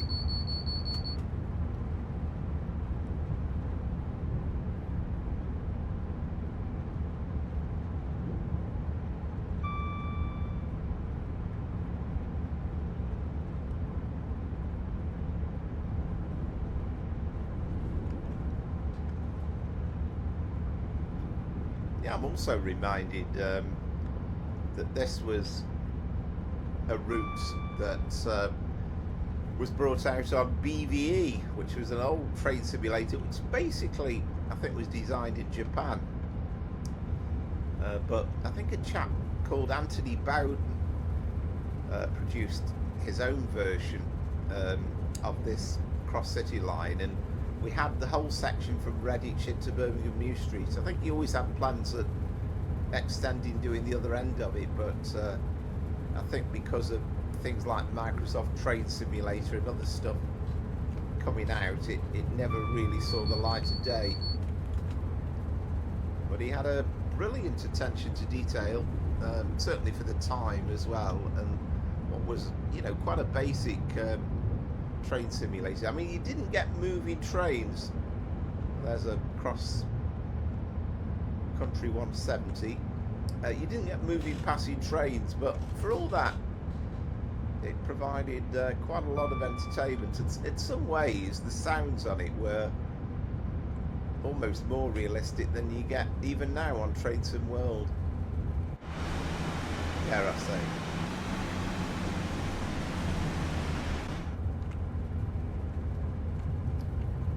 But having said that, as I say, the sounds on this Class 220 are absolutely incredible, and the new sound mod from Train Sim Community only just adds a little bit to it, but it makes it even better. That's the branch to the Redditch line at Bark Green. So we're still uphill, but you're going to notice a very, very sharp descent in a moment down the Lickey incline, which is one of the steepest pieces of railway tracks in the country.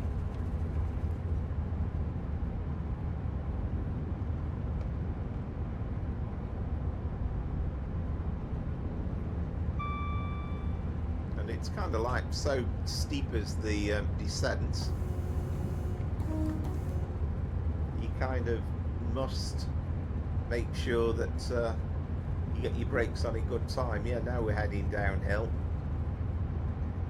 Again, a significant problem for freight trains, and even back in the day you had, yeah, we're 75, aren't we?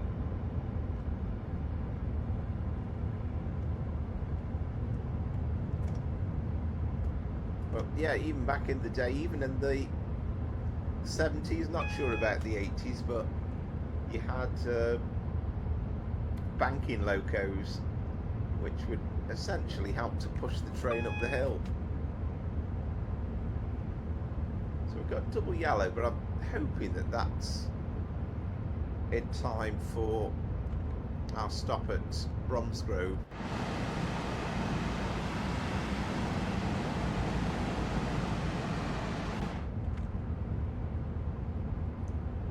And then when we get to Exeter, we're going to switch to slightly the time of the year. We're going to make it July, just so that it's not dark.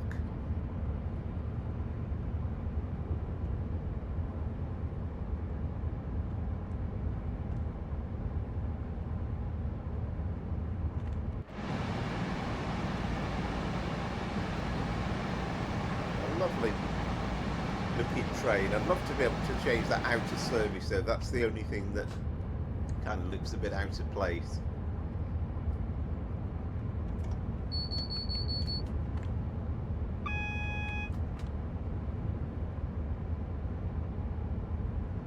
The signals are quite spaced out at this point, aren't they?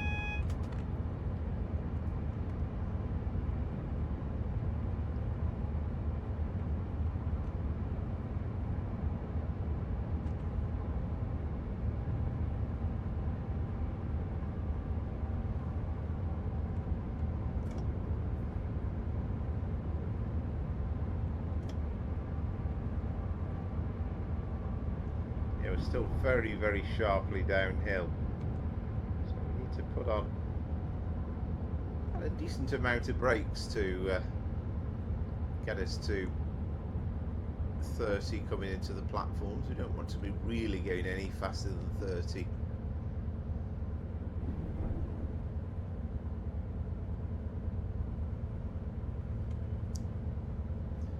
That's that sort of pseudo Dutch livery almost. I don't know precisely what it was called, but it was one of the attempts at coming up with a different livery for the region.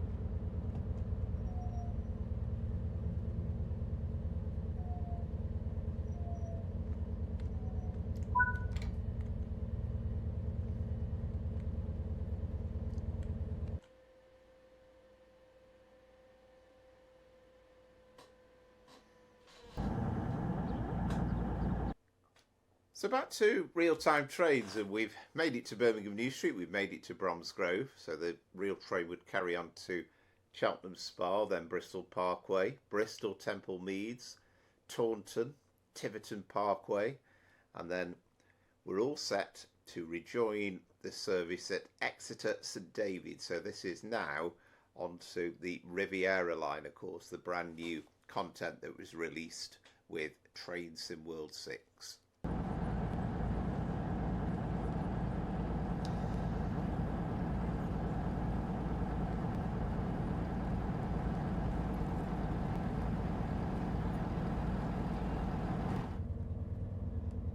Okay, so here we are at Exeter St David's then for the final part of our trip,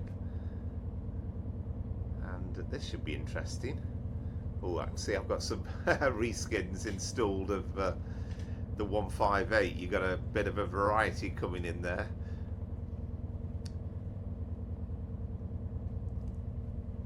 So we are due underway at 18:49.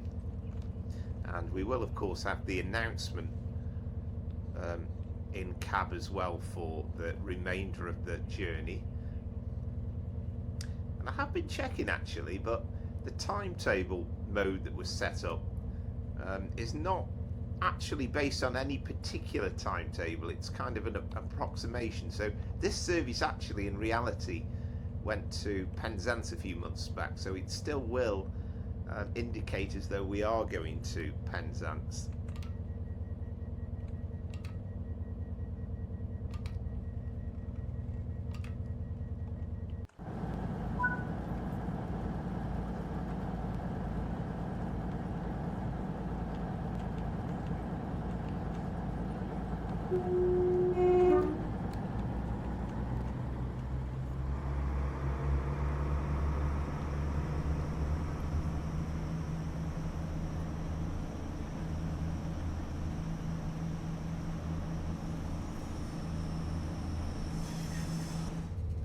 Yeah, you'll have to excuse the northern 158 there, some curious part of things.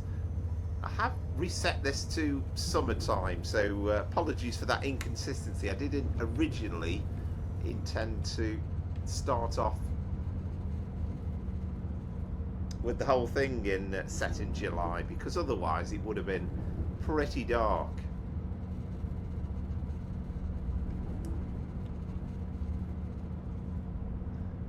Now, what I do find absolutely amazing, because I'm actually, as things stand, I'm driving this pretty much roughly about real time. It is just about 6:45 in real time, and it just feels extraordinary that this service would have started off at 08:20 in the morning from Aberdeen.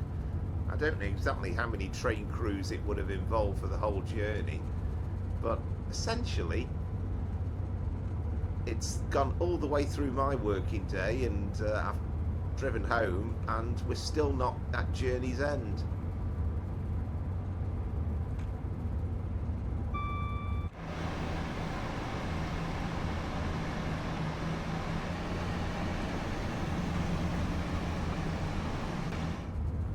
Kind of got the early evening July sunshine, which is nice to see.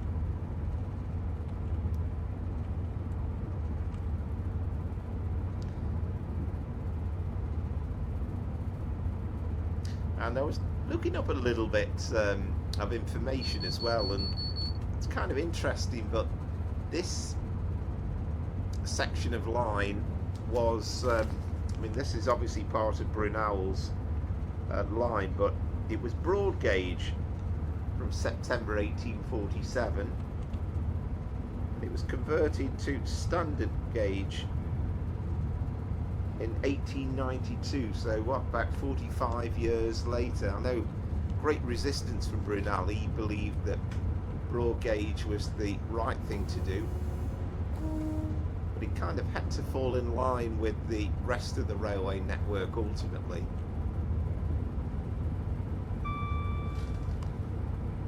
This is the down line, by the way, incidentally, in the direction of Plymouth.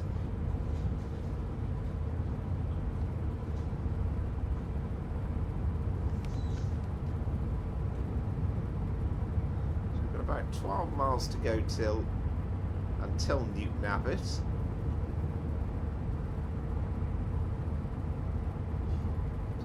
Going straight through the seaside section, through Starcross and the Dawlish sea wall.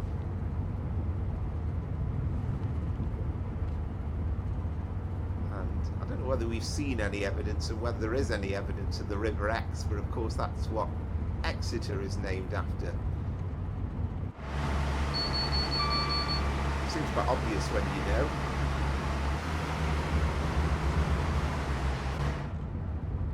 This is probably one of the few sections now between Exeter and Plymouth that we can actually race away at 100 miles an hour, because we will fairly soon find that the speed limit comes down.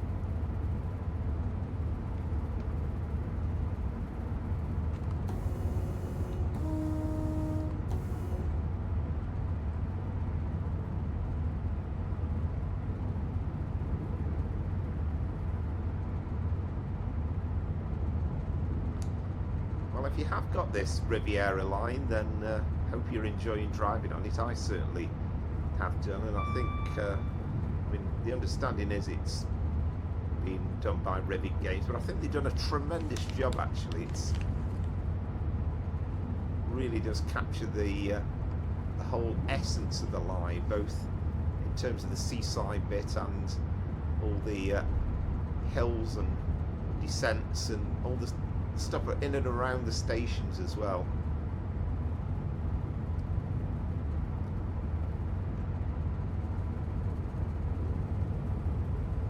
So we come down fairly soon after the next signal to 75 miles an hour, and I've got a suspicion from memory that we won't then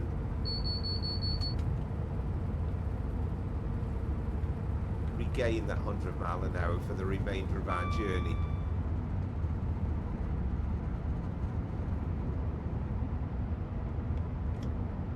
Yeah, I think I need to put a bit more brakes on to get this 75 in time.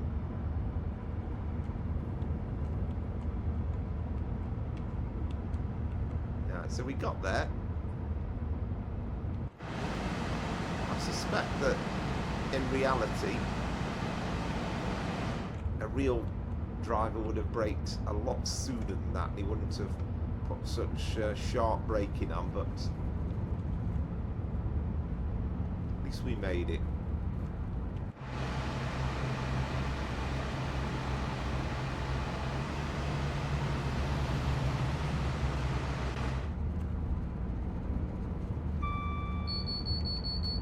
Do have that section where essentially it feels as though you're almost on an island where you have the water on both sides, and that's Cockwood Harbour.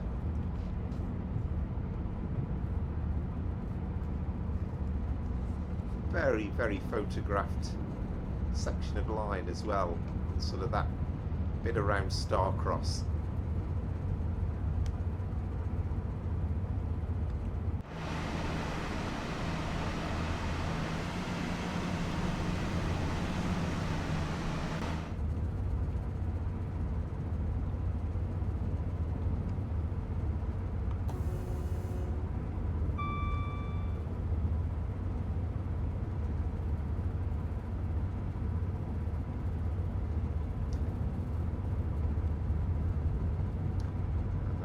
This is Starcross station coming up.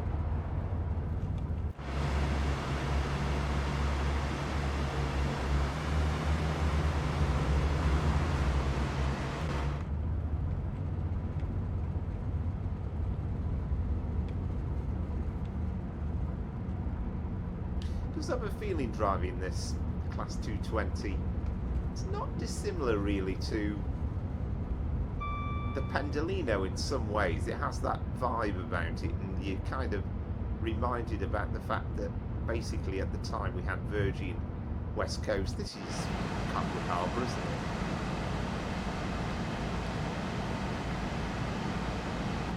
But at the time you had Virgin West Coast. Oh, we got a 47 on a rail tour with chocolate and cream carriages as well. Just a shout out to Tyler as well, who created the timetable for this Riviera line. He's done an absolutely magnificent job layering in all sorts of services, and just making it feel alive and interesting.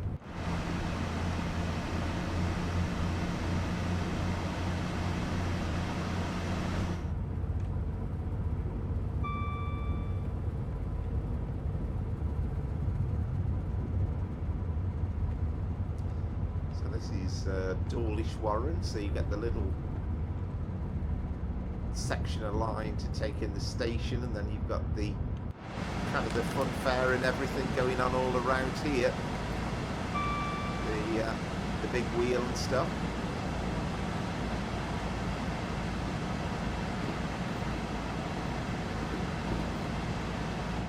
I'm sure many people could relate to holidays at Dawlish, and will have visited Dawlish Warren.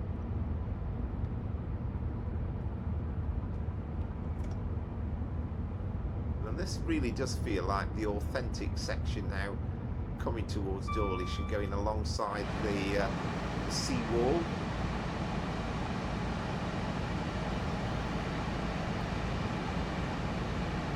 Of course, there's been many famous situations over the years, and notably I think it was 2014 when they had the really big one, where you saw TV pictures of the tracks hanging from the air. But the track on our right, on the land side, is bi-directional, just in case this particular track is out of use because of the waves coming over. That's a feature they've introduced in the last few years.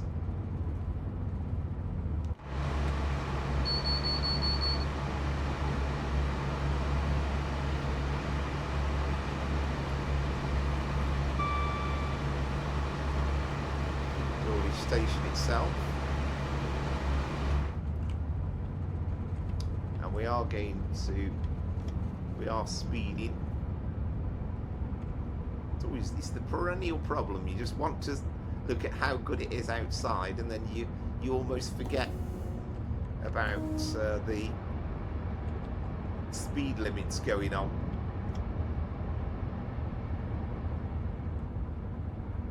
And you have this sequence of tunnels as well before Plymouth.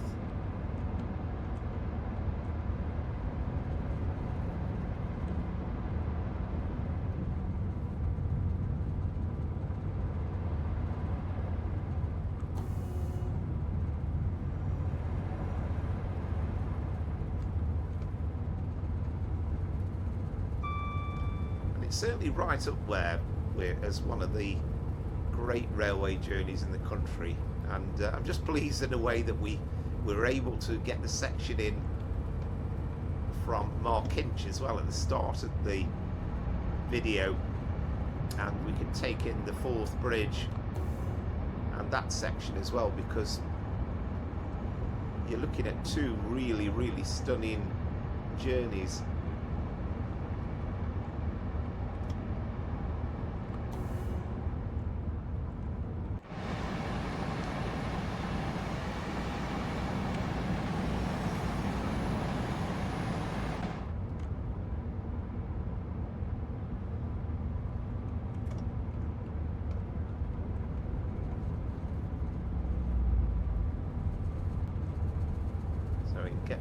Well, I was going to say we can get back up to 75 miles an hour, but then you can see almost straight away we've got a 60 restriction coming up.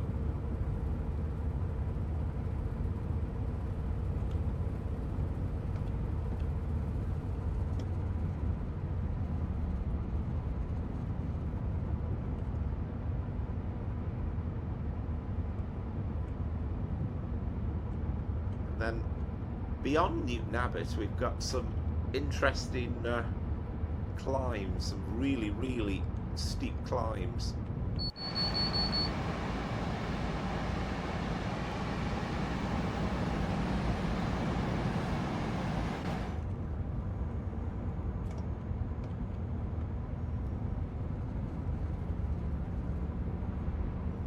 It's a very famous bridge as well that goes over. This is Plymouth Station.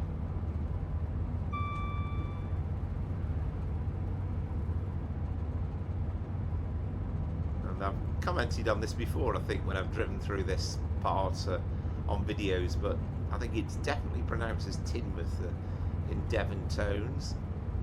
And there is a river, well, I presume you say the River Tyn, because again you just assume it was the River Tame, but That is a little nuance that I'm not 100% sure on.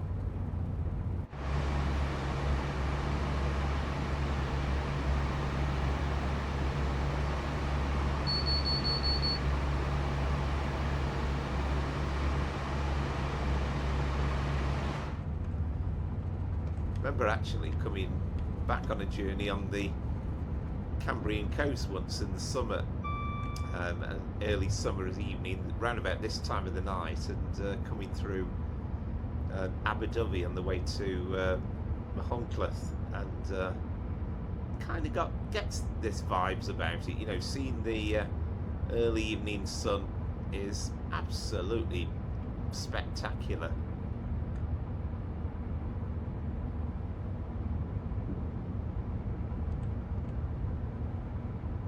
I think at the time of building this, Brunel and his team looked at all sorts of options, you know, avoiding building the line adjacent to the coast, but he went for this one.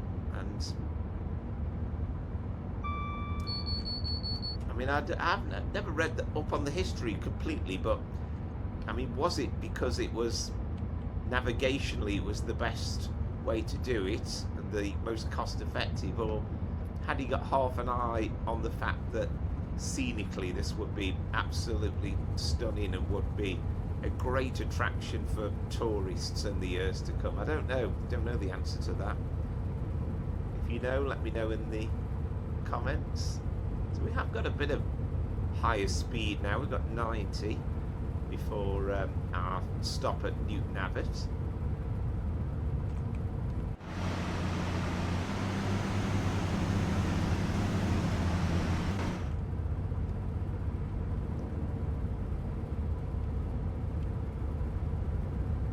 If you're a real passenger and you join this service at Aberdeen, and there can't be many that go through the whole journey, then I think you'd be quite chuffed that you've made it this far and that you weren't that far from journey's end.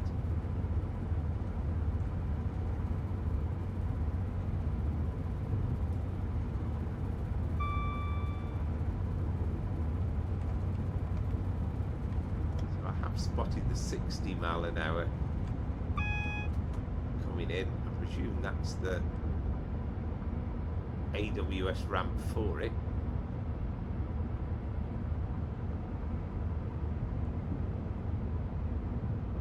Not that I've actually observed I can see the arrow to indicate it. I think sometimes that's the trouble with having the HUD on the display. You're almost not reading the track in front of you as you should do.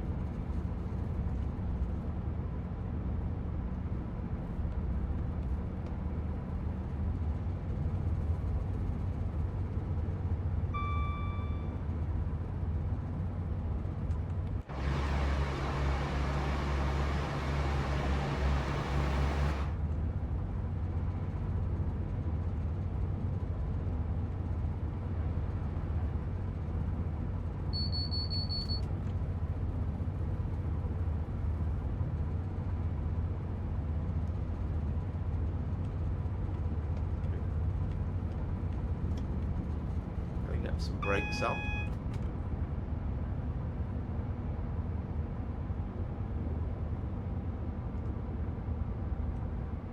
Big yard on the approach to Newton Abbot.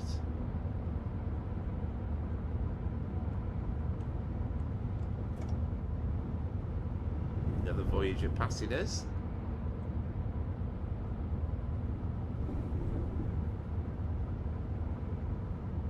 We are now approaching Newton Abbot. Please mind the gap between the train and the platform, and take care when stepping down from the train.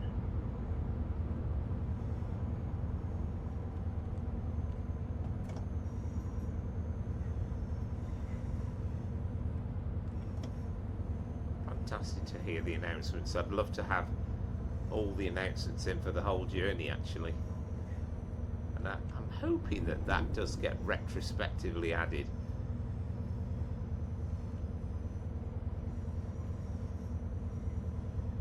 I believe somebody said that the race course isn't featured here. I know you could see it on the Train Sim Classic version. That was just would have been as we were coming in on the right hand side. You get the sort of the classic racecourse fencing, but not on this route. That's one thing that's missing. Nice if they could put stuff like that in a patch or something.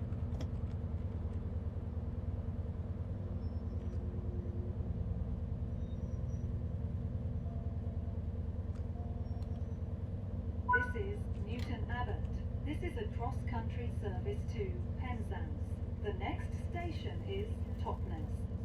Plymouth, Liscard, Bodmin Parkway, Lostwithiel, Parr, St Austell, Truro, Redbooth, Campbell, Penn, St Earth, and Penzance.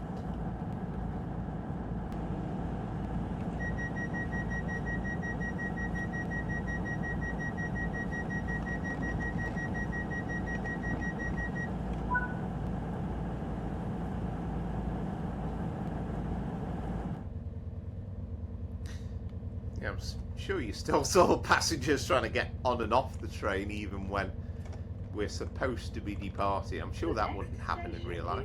Totnes. This is a cross-country service to Penzance. So here we are leaving Newton Abbot.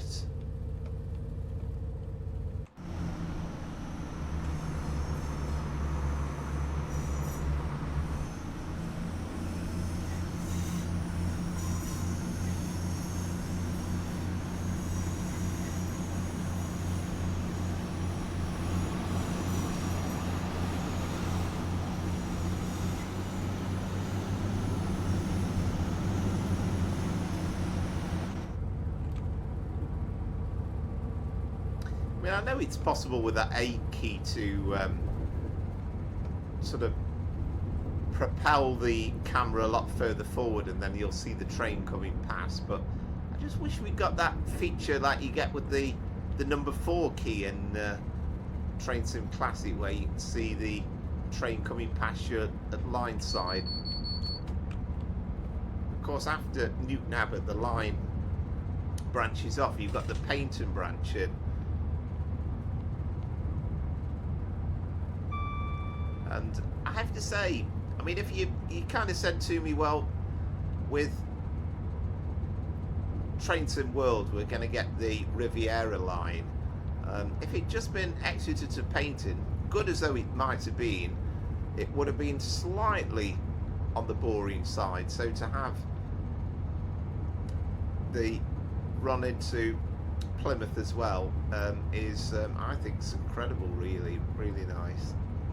So we are essentially, I think, something like 60 mile an hour throughout now.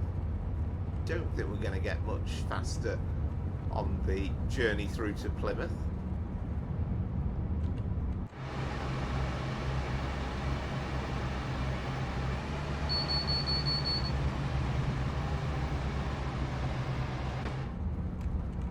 Yeah, really hoping that fix and the patch can come in very quickly to sort out the fact that if the emergency brakes go off, then you can't restart the train.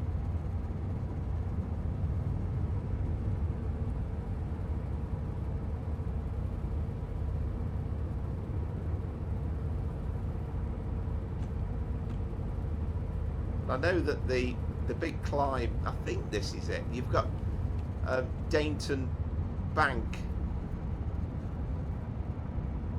and then there's a big climb after Totnes as well, which I think is it Rattery?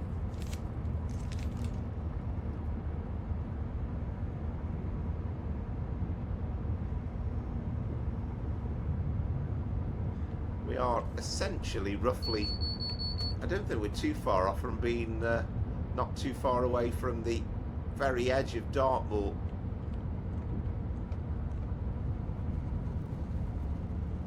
You can certainly see that we're getting steeper. So I think this is Dainton. Correct me if I'm wrong.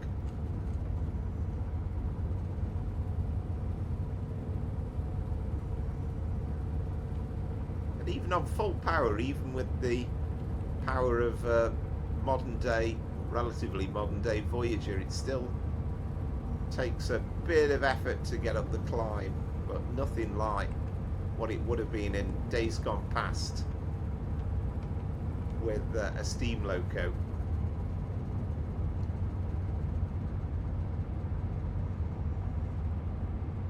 But it's incredibly scenic because you have all sorts of viaducts going on and sort of meandering your way around these hills and stuff. It's not the straightest piece of traction that you'll find. I think this must be Dainton Tunnel, I think.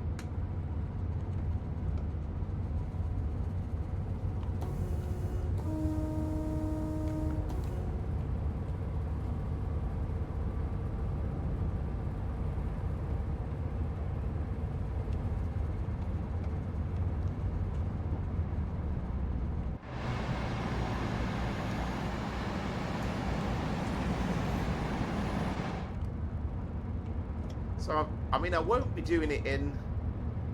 Now we've got a steep descent as well.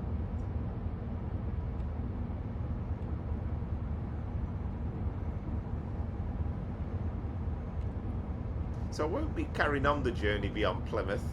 And as I say, if you look at the present timetable, then Plymouth is the extremity anyway. This remains Britain's longest journey. But if you wanted to carry on and do in Trains and World, you know, at least you could go from St Austell to Penzance, and that would be, if you use a modern day timetable, and there is one available again on Train Sim Community. If you're a PC user, then you can do that section, or at least some of that section as well.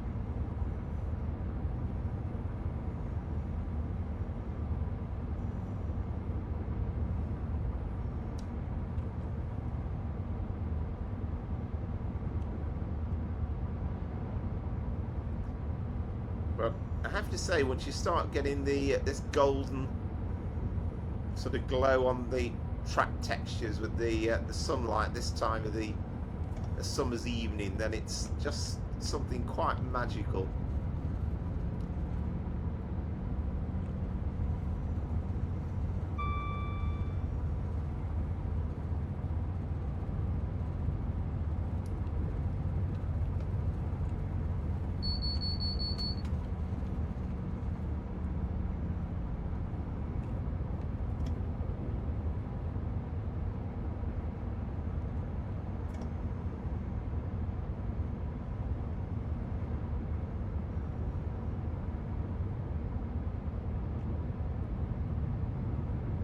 I've already done a few journeys up and down the line, but each one I've really, really thoroughly enjoyed so far.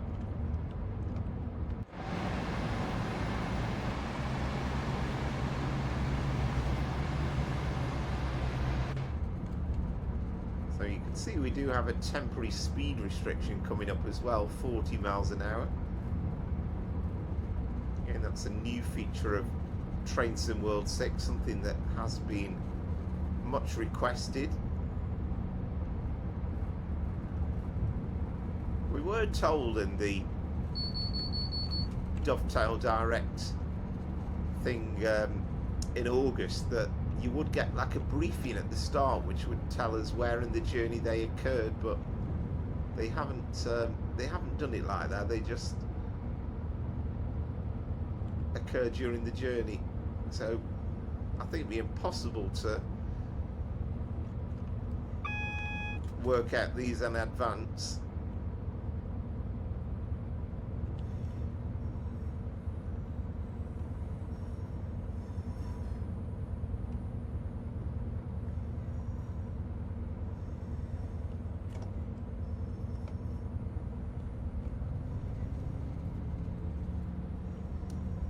Now, of course, temporary speed restrictions come in for a variety of reasons, but it would be quite good if we got the situation where you had a temporary speed restriction and then you saw workmen on the track, and or at least alongside the track.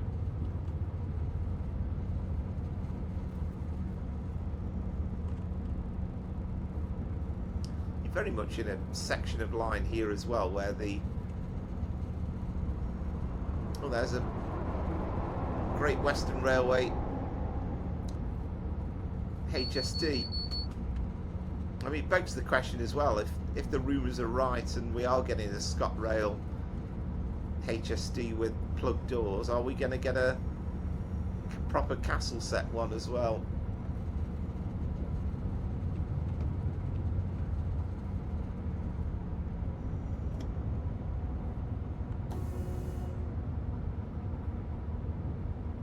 So I'm kind of getting a bit easy on the brakes here because that last signal was definitely yellow. So I mean, it's been such a long section, you'd be amazed if the next signal then was red, but you kind of have to assume it.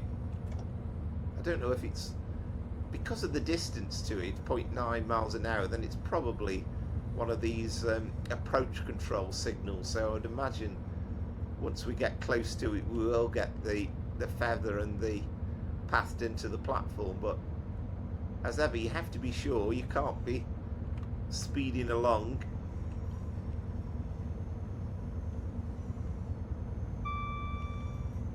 Ah, yeah, we've got, well, that confirms it. Yeah, there we go. You see, we've got the feather, and we've got the green signal.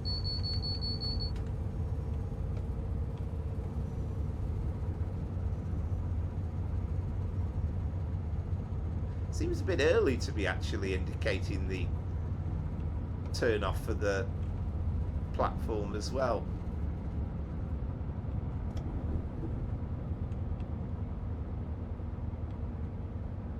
We are now approaching Totnes. Please mind the gap between the train and the platform, and take care when stepping down from the train.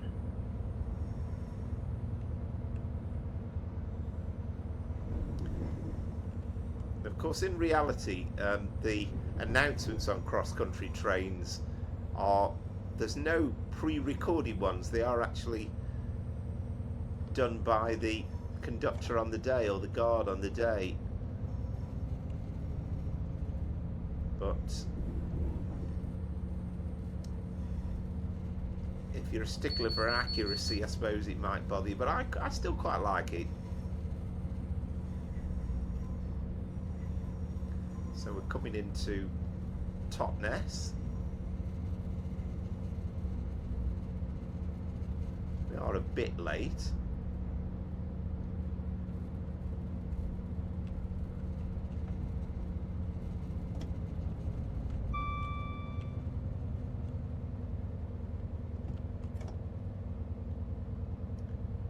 Gonna amble up towards the right point.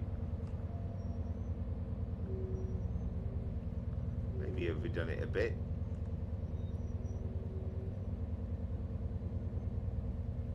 This is Totnes. This is a cross-country service to Penzance. The next station is Plymouth.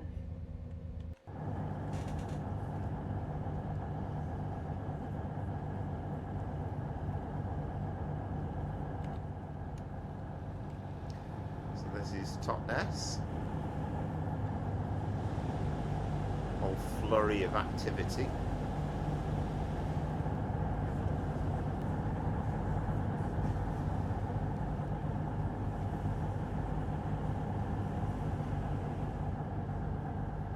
Interesting to see the lights coming on as well. Just adds another dimension to things.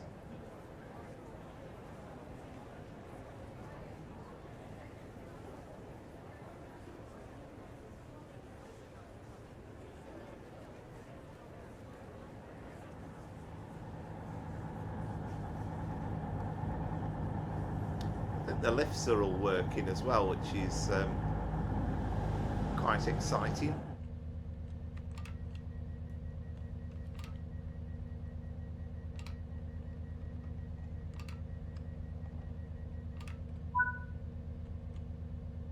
Oh yes, constantly doing that.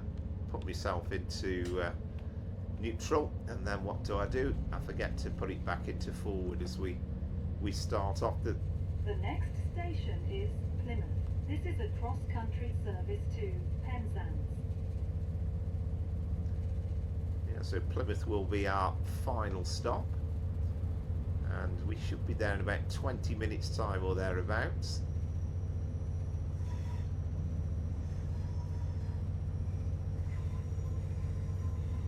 So again, and I'll say it at the end of the video, but thank you very much for all the support in the channel.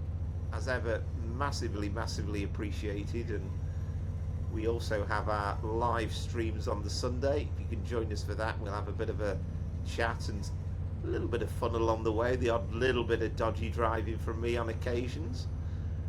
But you're quite welcome to join us. You're quite welcome to do the same train journeys as I'm doing as well. I'll try and post them usually Sunday afternoon in advance, early Sunday afternoon in advance of going live at 5 o'clock.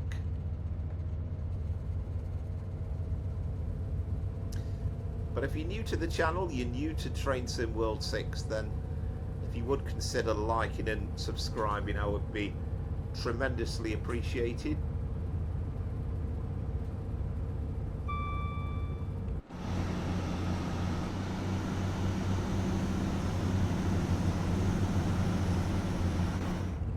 And I'm always really interested to hear your thoughts on the route, the train, the video, anything that comes into your head really.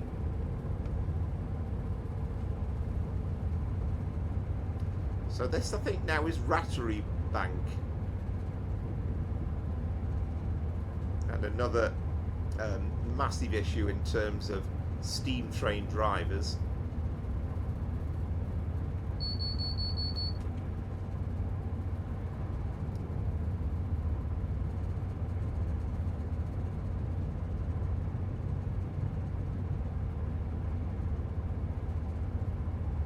I mean, even without the Voyager, this Riviera Line DLC would have been quite fun with the 150 and the 802 and the variety with the rail tours and everything. But just having the Voyager in there as well really does make it feel complete.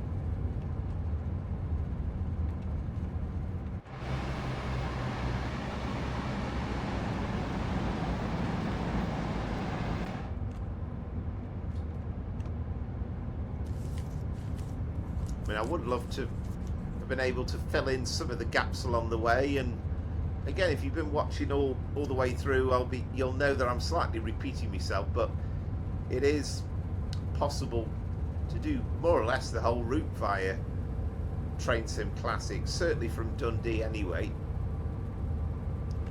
But the big issue being the Voyager itself, and the one that was released by DTG for the North Wales coastline, the Just Trains one, showing their age now, but the understanding is that ATS, Alan Thompson, well, I'll say the understanding, they have actually officially announced that they and Imbue Studios are producing another Voyager, so that'll certainly be one to keep your eye on. And then we've got some good Train Sim Classic versions of some of this route as well.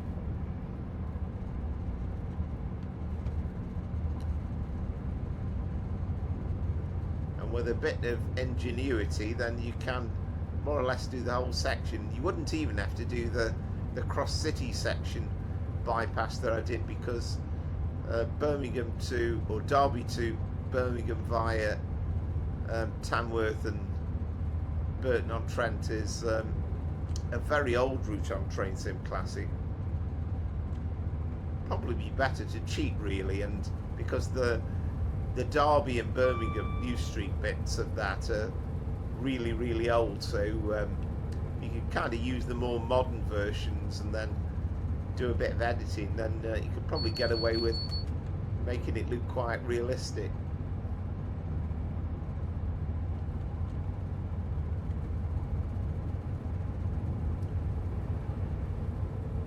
But we'll see, and that's not until I won't even consider doing parts of that until the ATS Voyager comes out. And if you want to watch a really long video, incidentally, then watch King K's video that goes from Manchester Piccadilly, I think I'm right in saying, all the way through to France.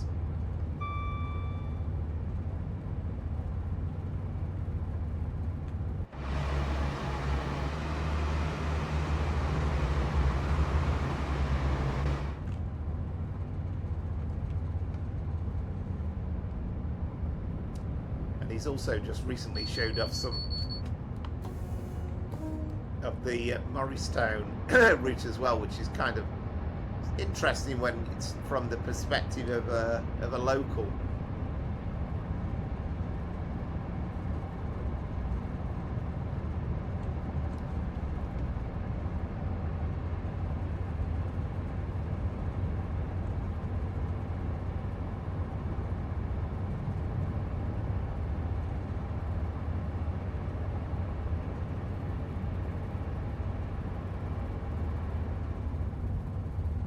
In terms of the actual driving experience, even the scenery to an extent, this is probably the most boring section of the line between Exeter and Plymouth.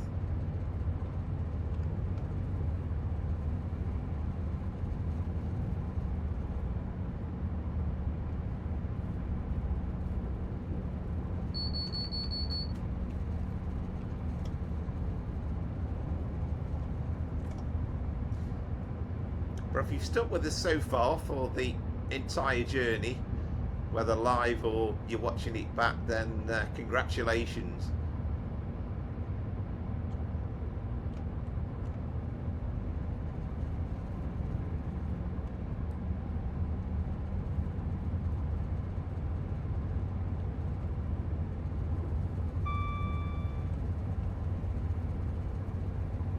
And as I say, just imagine you got on at Aberdeen at 08:20 and here you are 11 hours and 11 minutes later, within sort of 15 minutes or so of the final destination.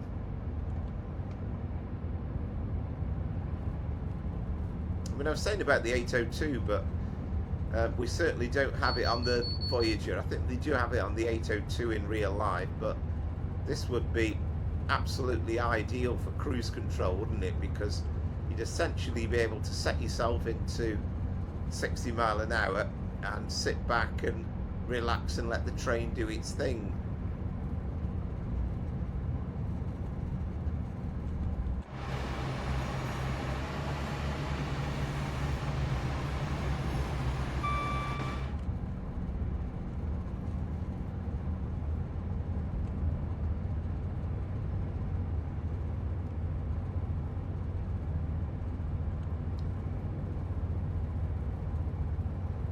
I do seem to remember, well, I think I woke up briefly, but on the one occasion when myself and my brother went on the night Riviera from London Paddington, I'm sure it has a fairly lengthy stop at Plymouth, so I might have woken up for a few seconds but very quickly went back off to sleep. Of course, it's one of the two sleeper services in the UK, the other one being the Caledonian sleeper out of London Euston.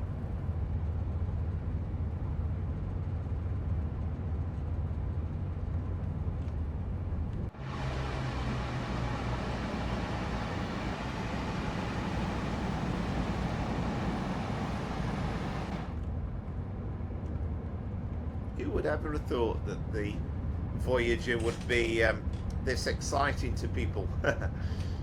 but I must admit, enjoying driving it. The one thing I was worried about in advance of it coming out was what the sounds would be like on day one. I knew somebody would pick up the baton and produce a, you know, an improved sound set, but this has only just enhanced them. It hasn't really changed them, I don't think, massively. And I think I'm right in saying that although they didn't, DTG that is, managed to get any proper authentic Voyager sounds out of cross country, they said they come from a German unit which basically has the same engine, so it can't be too far off. I mean, apparently I think I don't know if it's the transmission or what it is, but it's slightly different, but it's a good basis.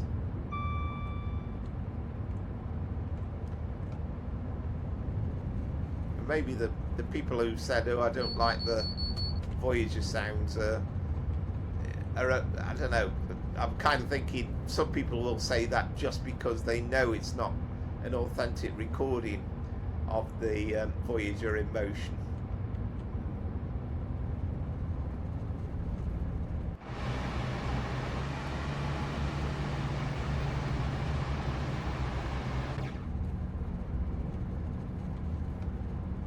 They are noisy old beasts in real life.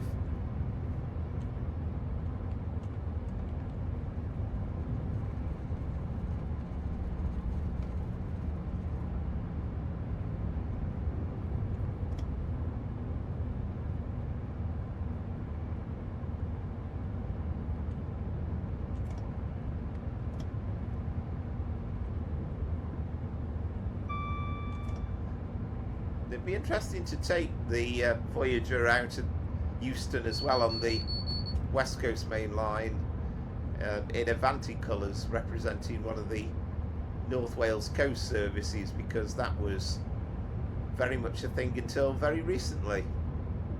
The introduction of the 805s.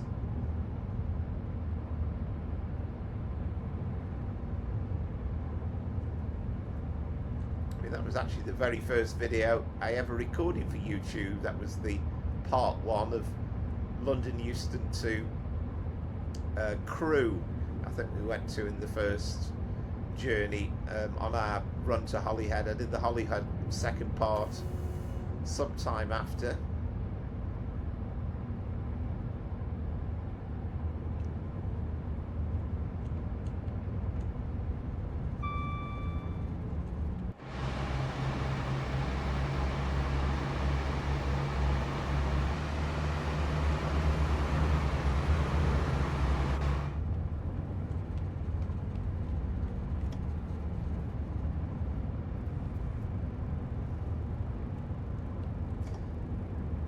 But I think if in real life you've been on this journey all this time, then you'd be quite looking forward to the end point coming up.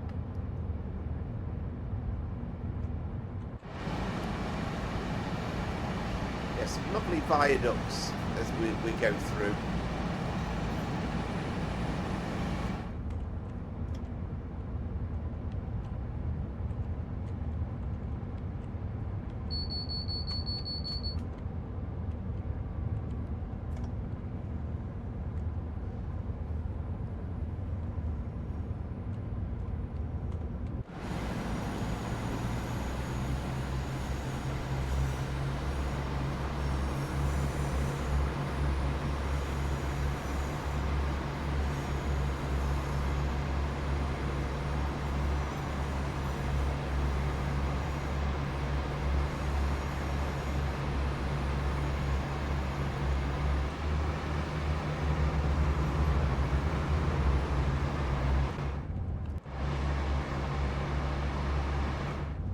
Yeah, just a lovely glow on it there.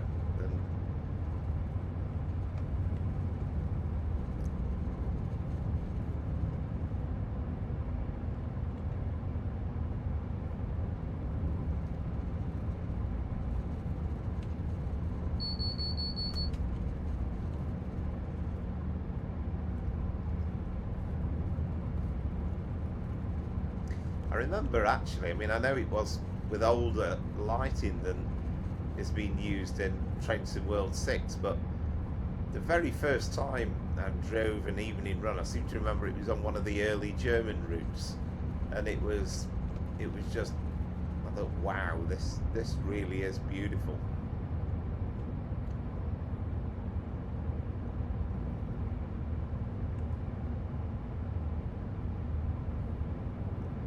Ah, look at the low-lying sun there. That's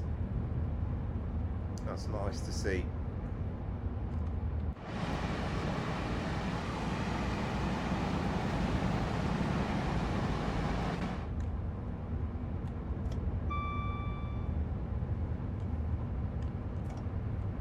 It's kind of a bit of an art form, really, just keeping the roughly to the speed.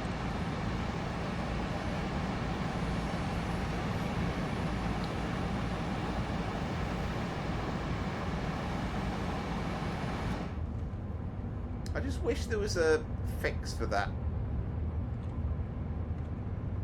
The way that the camera just lurches around and goes into the object, and you know, that's obviously an Unreal Engine issue that's been present since the very, very first introduction of the game.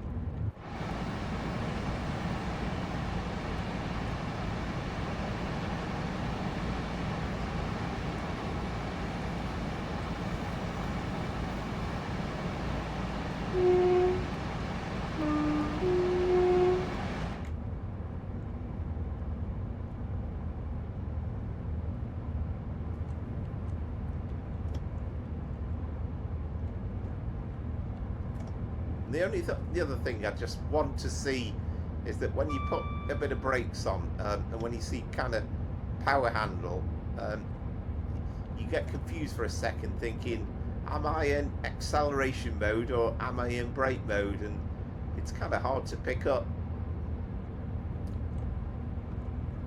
You know, power 1, 2, 3 and 4 is easy enough to work out.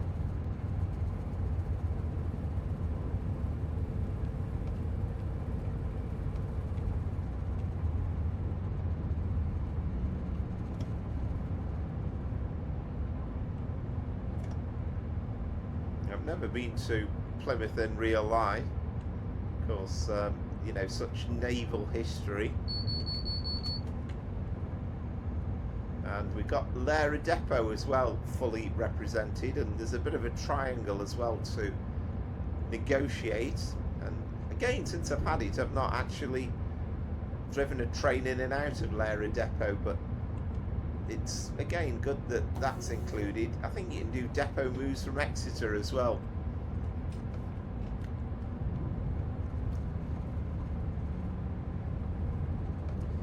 Right, so we've got 80 miles an hour, which is the first time pretty much since we've left Newton Abbot that we've got anything higher than 60.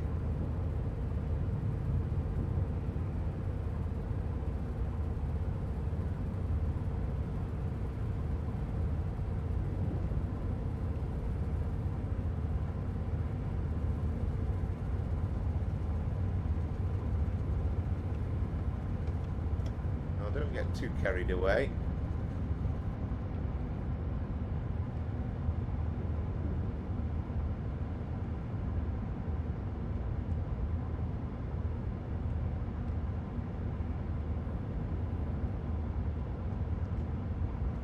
Not even remotely mastered the speed limits on this route.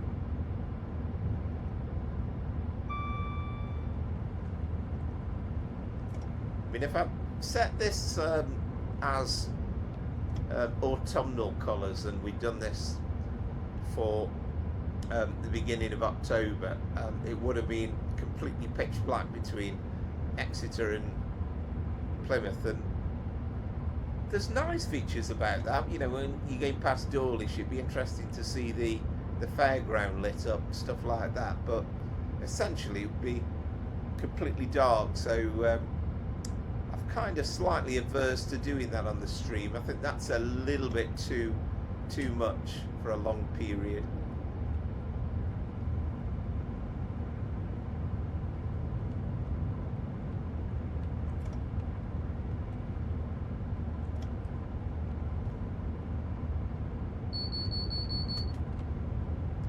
Yeah, I think minimum brake should do us, keep us below the 80.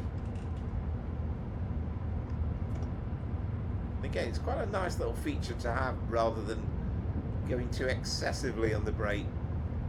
Of course, you quickly build back up speed again, although, having said that, after the next signal we have a 60 mile an hour, so you can see the signal coming up. There was the 60 marker as well.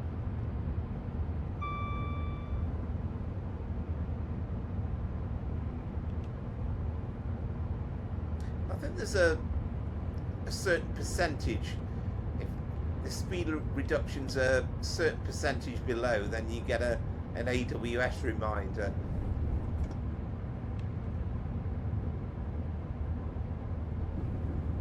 And I'm not 100% sure if all the speed reductions are actually even earmarked in advance. But again, you know, a real driver would know all these speed limits completely. You know, I won't say quite say driving with his eyes shut, but we really would know them inside out, the whole line.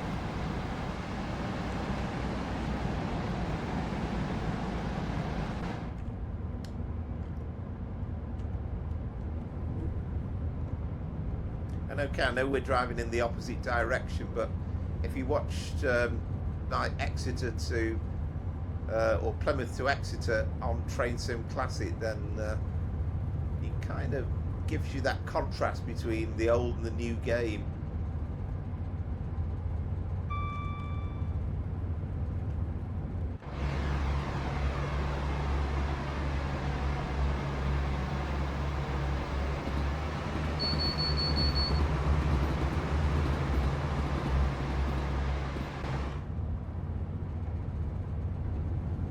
So I think this is Lara Depot. Yeah, you can see some trains in there.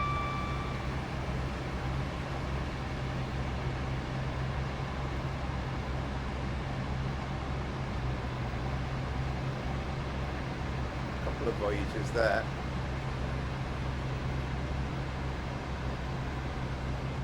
And then the other part of the triangle.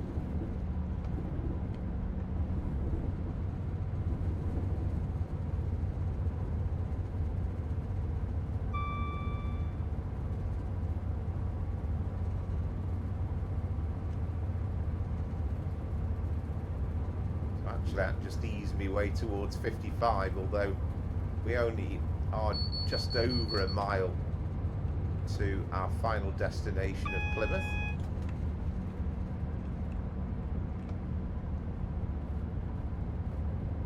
Might just let the driver who's replacing me take over the service on to carry on its journey to Penzance. If I can get off the train in time, that is.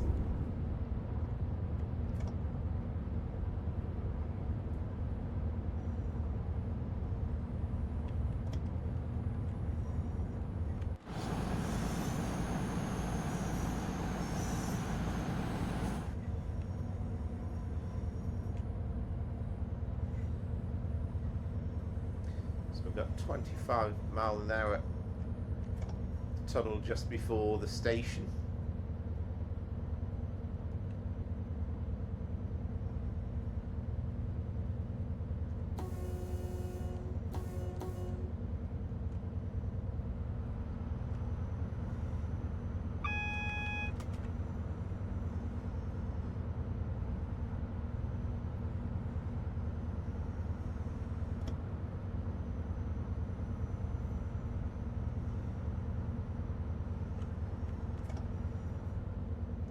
So we are signalled into platform 5.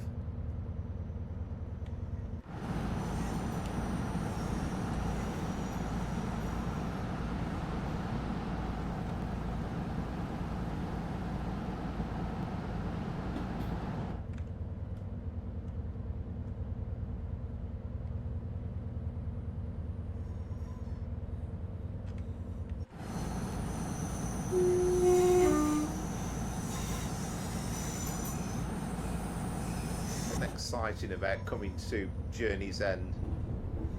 So in terms of the current timetable, this is the end destination point anyway, and in terms of the way it's been set up on the timetable, this would actually carry on in the old-fashioned version of this very, very long route, which would go on to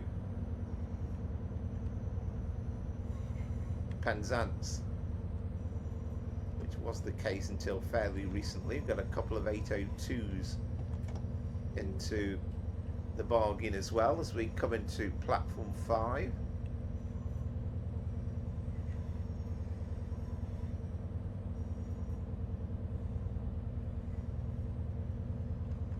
Showing you the outside view. I think I've missed the announcement, haven't I, coming into Plymouth.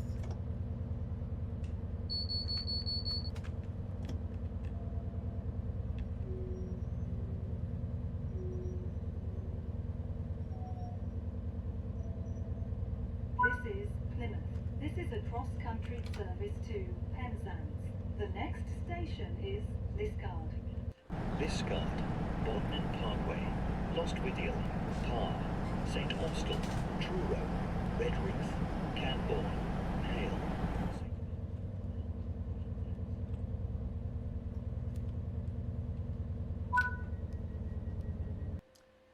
I think our driver's taken over, hasn't he? Now, are we going to be quick enough? That is the question.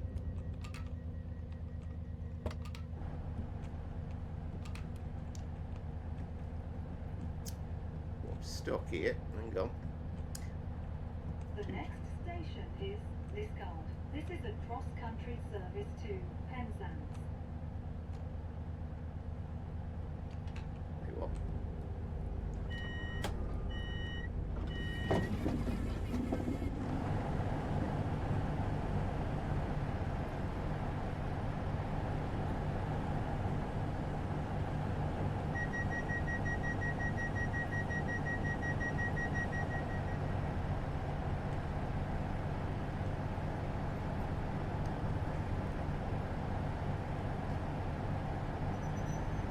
Wave goodbye to our train. Door's still open as well, never mind.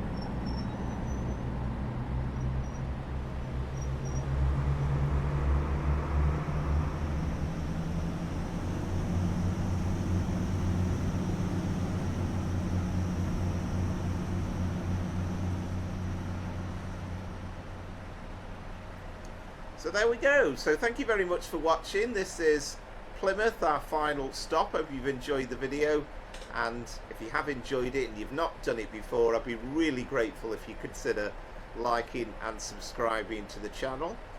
And I'll try and do a lot more recorded videos, but also the live stream live at 5 o'clock on Sunday. You don't have to join us for the whole 4 hours unless you want to, of course.